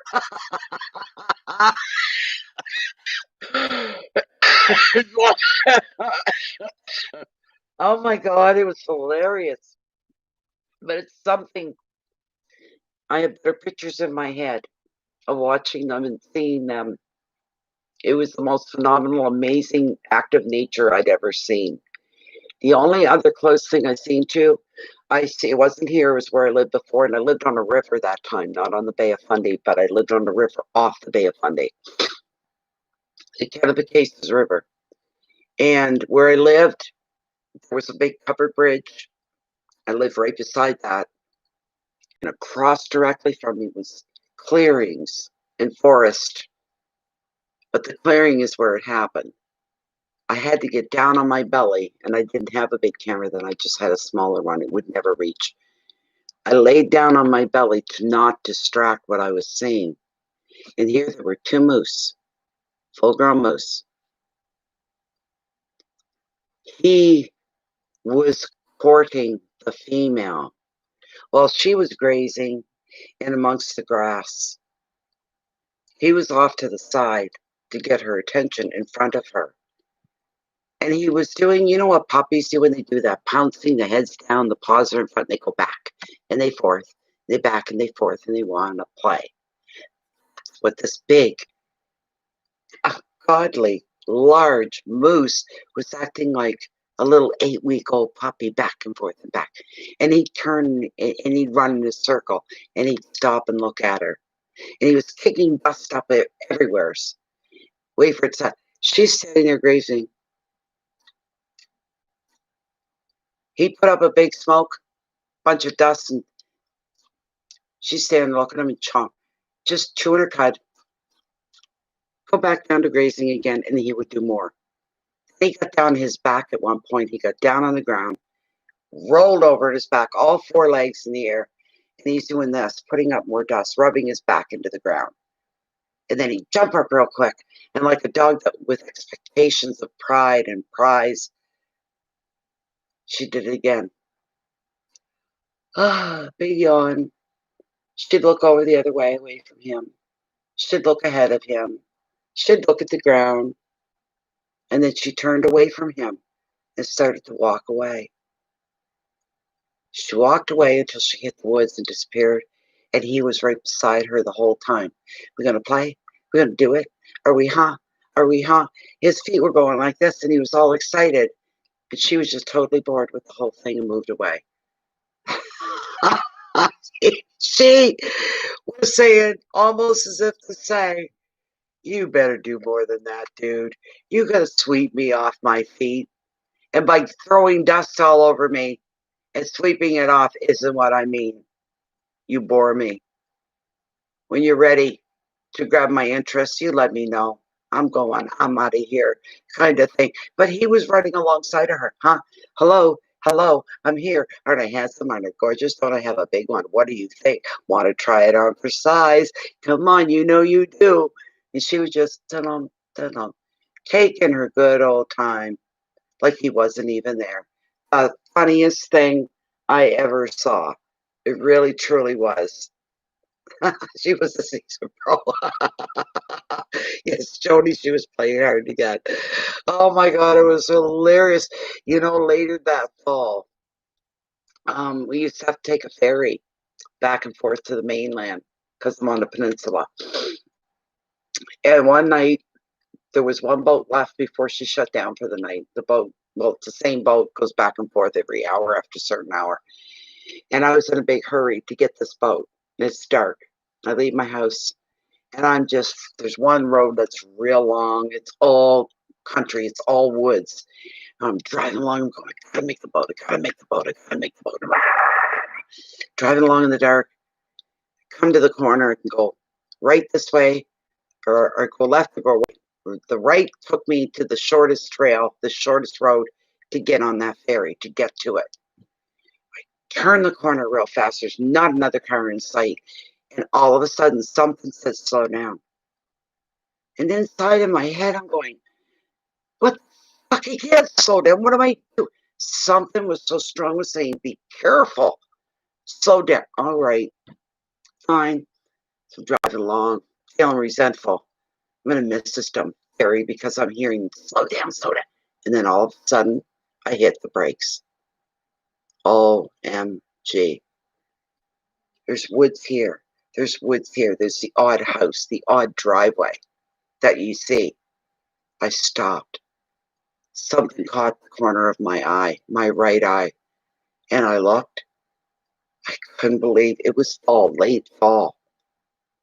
And there comes this big moose right out in front of me. If I hadn't slowed down, I would have hit the moose easily. Comes out, and it's the male. And he's walking, and he stops, and he looks over his shoulder behind him. And he waits. I shut my lights out. I didn't want to attract them. Prayed there was no more vehicles coming. I kept my eye in the rearview mirror. I'm looking, waiting for a car to come. I'm like, oh God, please don't let another car come. And then all of a sudden behind him, he turns his head forward, looks straight ahead, slowly begins to walk, crosses the road. Behind on the other side, on the right again, here comes another one. The female. She was molting and growing her winter coat, long white fur that draped over her back and down around her legs. Both of them went across the road, went into somebody's driveway and cut through there and got into the woods again. And I wondered at the time, is that the same two moose that I saw? Did he finally get her? And she's with child. Who knows? But it was something. It was really something to be exposed to something like that. I've even got eagle pictures. I have one moose picture. Had a moose come out of nowhere one night. We were up in the area of Woodstock. We have a Woodstock here in New Brunswick. And where my husband's family camp was, is a road that's 11 miles long. We're talking deep, deep, heavy woods. And this young moose came out right in front of our Jeep. It continued to run down the middle of the road in front of us the whole way. I got pictures of that. But the pictures of the eagles, I have some incredibly mind-blowing pictures of eagles. The clarity, seeing the eyes looking down at me over its beak, this kind of a thing. And there's special moments. And there's times that I've experienced eagles and the like, where I took my camera and set it to the side beside me. And my husband, Eric, say, you're missing that. Get your camera. I said, I don't want to. I just want to sit and enjoy. I don't want to worry about settings and colors and brightness. And I want to just leave the camera. I just want to sit back and enjoy. There are times to do that. So, he put a ring on it. Joni. Oh my goodness. Amazing stuff. Just amazing. Haven't had a lot of experiences with bear.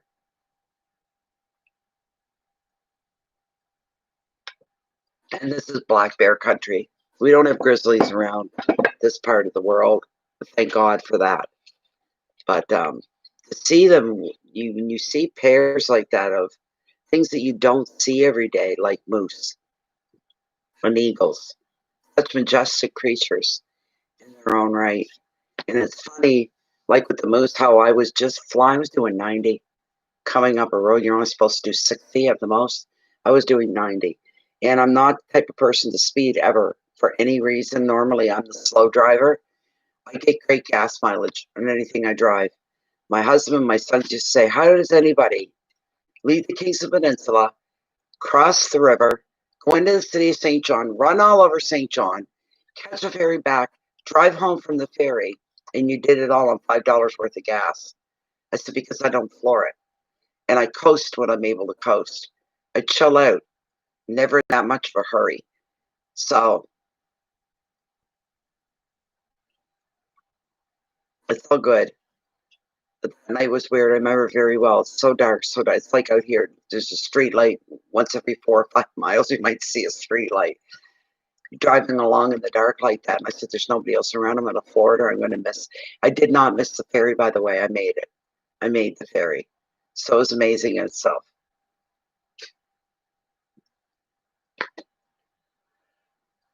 Special moments. Nobody can take those things away. Don't have pictures of it all, but I do in my head up here. Still see it like it just happened. To tell the truth, seeing the moose gave me the chills because of how close I came. That I would have hit them. They probably would have rode off the car. They probably would have died. So would I. So, how I even seen them is mind-boggling. I've seen the thing with moose, their eyes don't reflect light, not like a deer or a fox or coyote. If you had any light in the area, all their eyes would reflect the light. That's what you would notice. With the moose, you don't get that. They don't reflect light. And the color of them is the same as the color of night. They're not black, where there's such a deep, dark brown. If you hit one, it's like hitting an invisible wall you didn't see.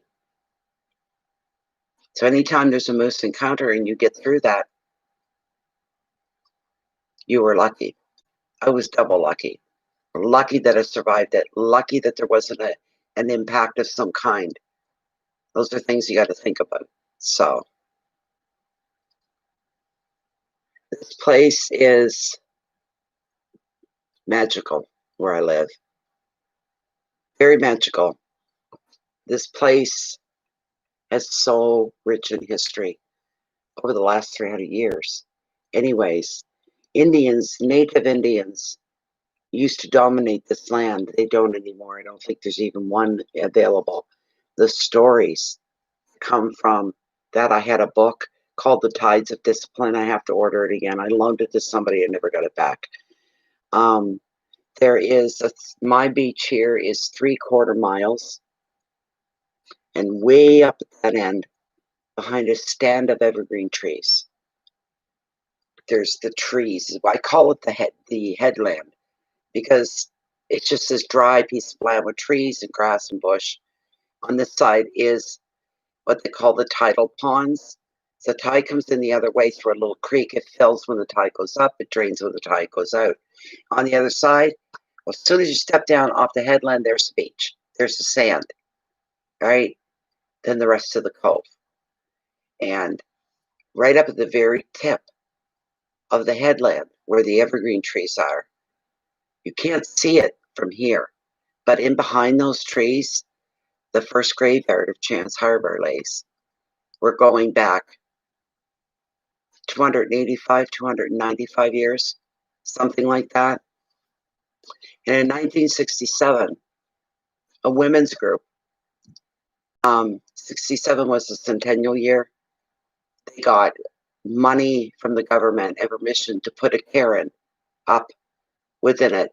It's basically all made of beautiful cobblestones, and inscribed at the top are the names of the people that were buried there. The very first name is the unknown soldier. The original settler here, Daniel Belding,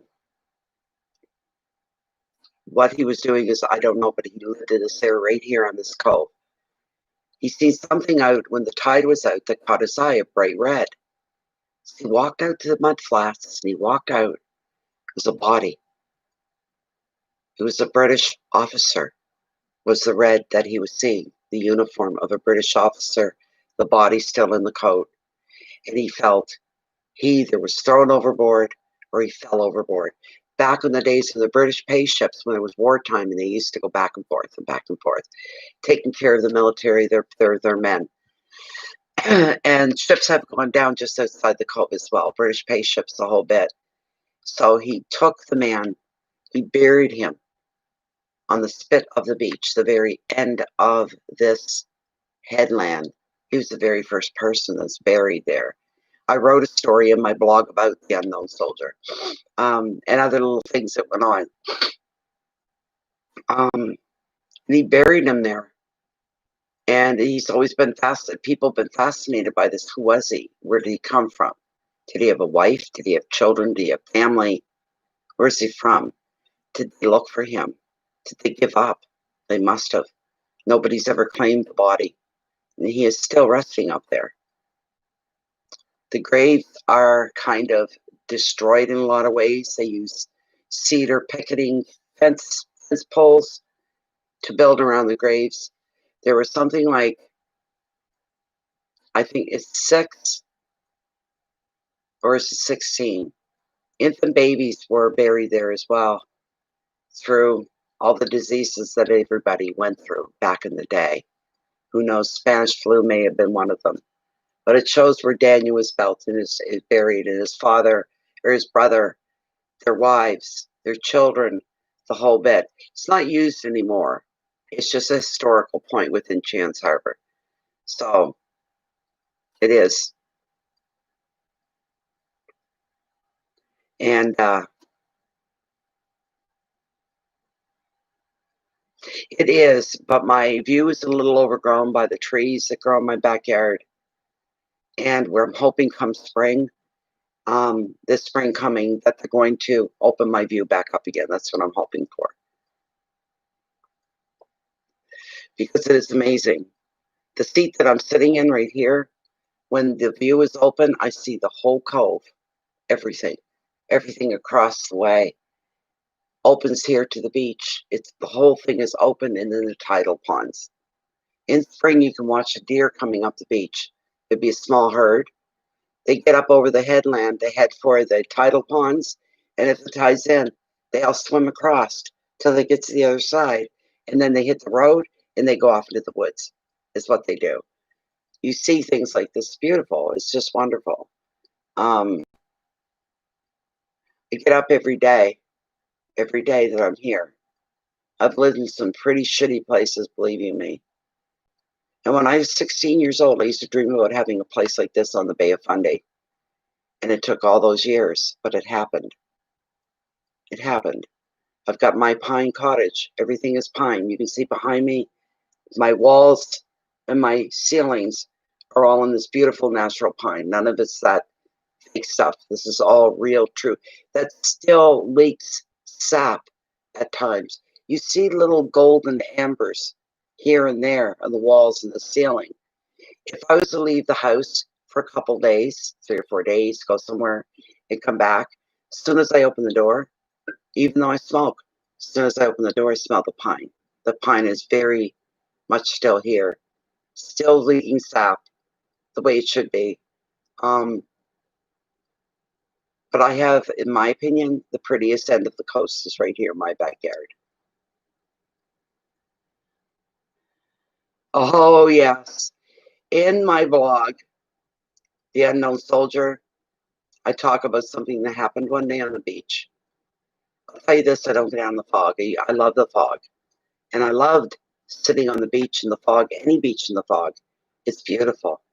But down there, your nerves go, your hair stands. And one day, my big bear, my dog, my big bear, we're down there alone in the broad daylight, and it's a beautiful, foggy day, and the tide's coming in. If you can't see it, then you hear it, and it's breaking on the beach. And he was sniffing about the way dogs do, enjoying the moment. He loved it down there. All of a sudden, he stopped, and he looked up, and he looked down, and I'm watching him. He come over by me. He sat beside me, and then threw his weight on me, and he started to cry. I said, "What's the matter with you? What's wrong?" He cried some more. He wasn't the type of dog to cry. He didn't whine like that. He didn't do that puppy whine. You know what I mean? And I thought that was unusual. What is wrong? And he come around, he stood in front of me, looking at me, looking on either side of me like this. I said, something's wrong. What's wrong with you? I got cold all over. I said, that's it. We're out of here. I never went back on the beach on a foggy day after that. He couldn't wait to get off the beach. He couldn't wait to go home. So unlike him. Normally taking down the beach, and he's way up the other end. You're screaming, come back here, Bear. I'm going home. Come on, come on. You have to drag him all the way home. This day he couldn't get off the beach faster than I did. So I knew. I knew. Yes, I did, Joni. Yes, I did. I manifested. It finally came true. Makes you want to get out of New York immediately.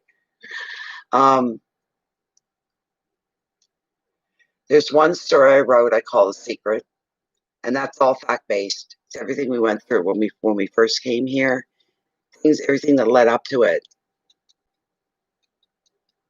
It's unbelievable. I wonder if it would let me post the links to these stories. Yeah, well, Bear did that day. That made my hair stand. It scared the hell out of me. Let me see if I can get my blog to come up here.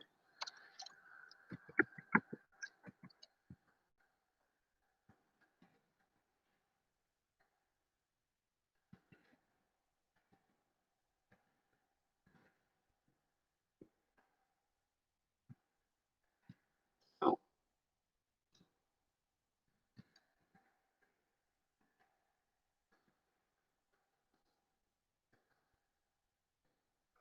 I don't know if I have it right or not. It's been so long since I've been in there. I haven't done any writing for a couple of years.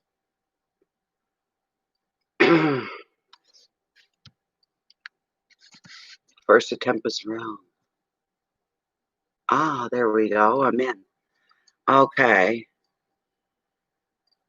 Let me see what we have.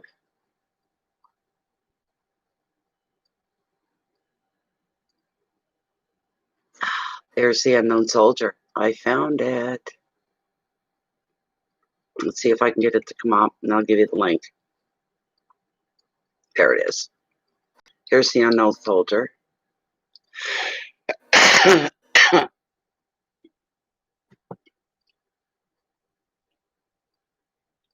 I'm going to paste the unknown. I'm going to try to paste the unknown soldier.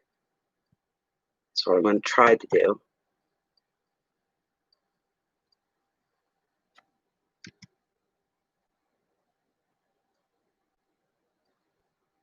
Here's one. That's the unknown soldier. The second one I wanted was The Secret.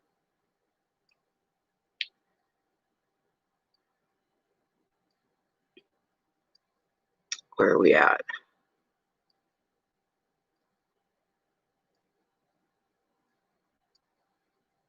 You should see my, I wonder if my eagle pictures are in this one.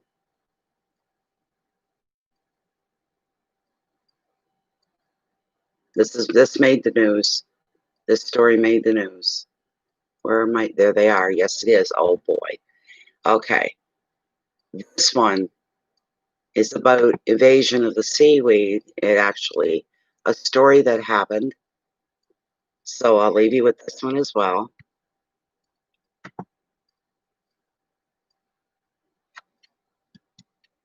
Okay. The next one I want to share with you is The Secret. How we came to find this place was the story. Let me see here. Angler along the boreal forest. Beneath still waters, a child shall lead them. Shadows, the good deed, all that garbage. We'll go back to 2010. It should be right in this year. One moment. Give you some downtime. You got some downtime. Get into these. Where is it? That should be right here, and I'm not seeing it. Surveillance, no. September.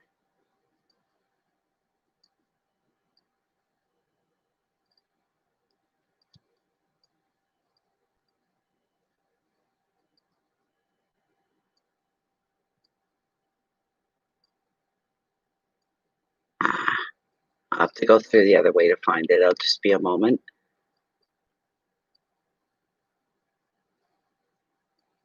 If it'll let me do a search. They keep changing the format of these blogs. There we go. And can I type that in?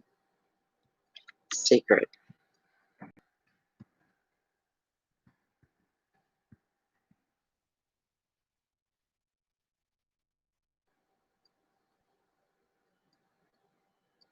Of course, it's not going to help. Oh, what a bugger. Bugger.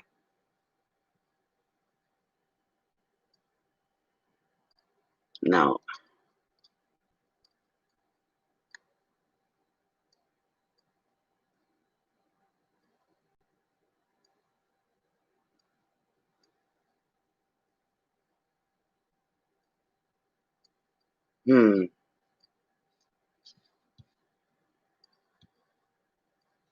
I don't want to describe my issue. I want the page.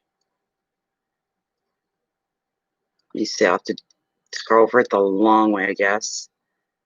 Friday nights, everyone, time, alone, soul tune.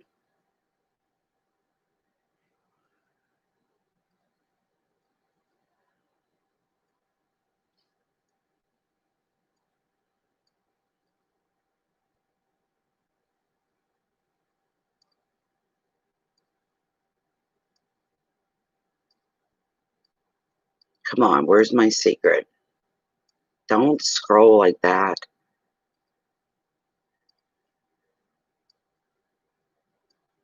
If you're talking to me, I don't see it because I'm into this page here.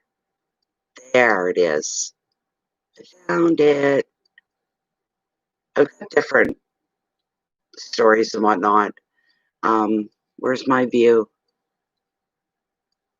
Is this? Nope. Normal. Preview. That's what I want. Preview.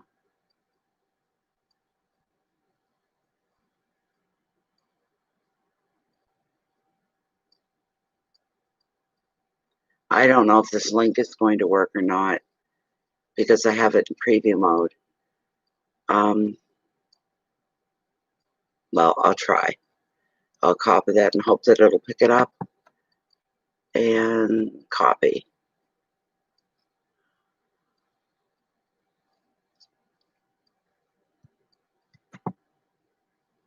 There. I hope.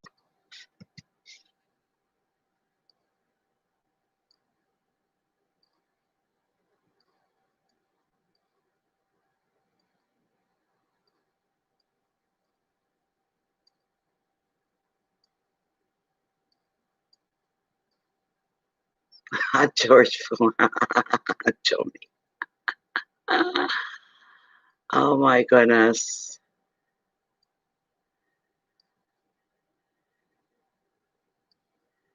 But there we go, everybody. That's it. And I guess it's time to call it a night. For those of you that get to read, I hope you enjoy and get something out of it. It's been a long time since I've written. I'd like to find the time to do it again. Anyway, thank you all for being here. If you haven't subscribed to Bay of Funny Fortunes, please do. Click the subscribe button and the notification bell as well. If that doesn't work for you, and it doesn't always work, please join us in on Facebook. You don't have to even know you're on Facebook. Just come on in. Everything's pre-approved. Has to be pre-approved. Everything. Because it's a closed group, it's private, and we try to keep to the essence of the group. It's filled with a couple thousand people just like you, just like me. We're all of one tribe. We're all walking the same trail. We may be small in numbers, but we're mighty. Thank you so much for being here. Remember, keep your peace inward so you can share your love and your light out with the rest of the world. Thank Thank you, everybody, once again. It was a joy. I'm glad I got here tonight. Hope to see you back another night or two. Wish me luck for tomorrow. Thank you all. Bless you all. Stay safe and feel the love. Bye for now.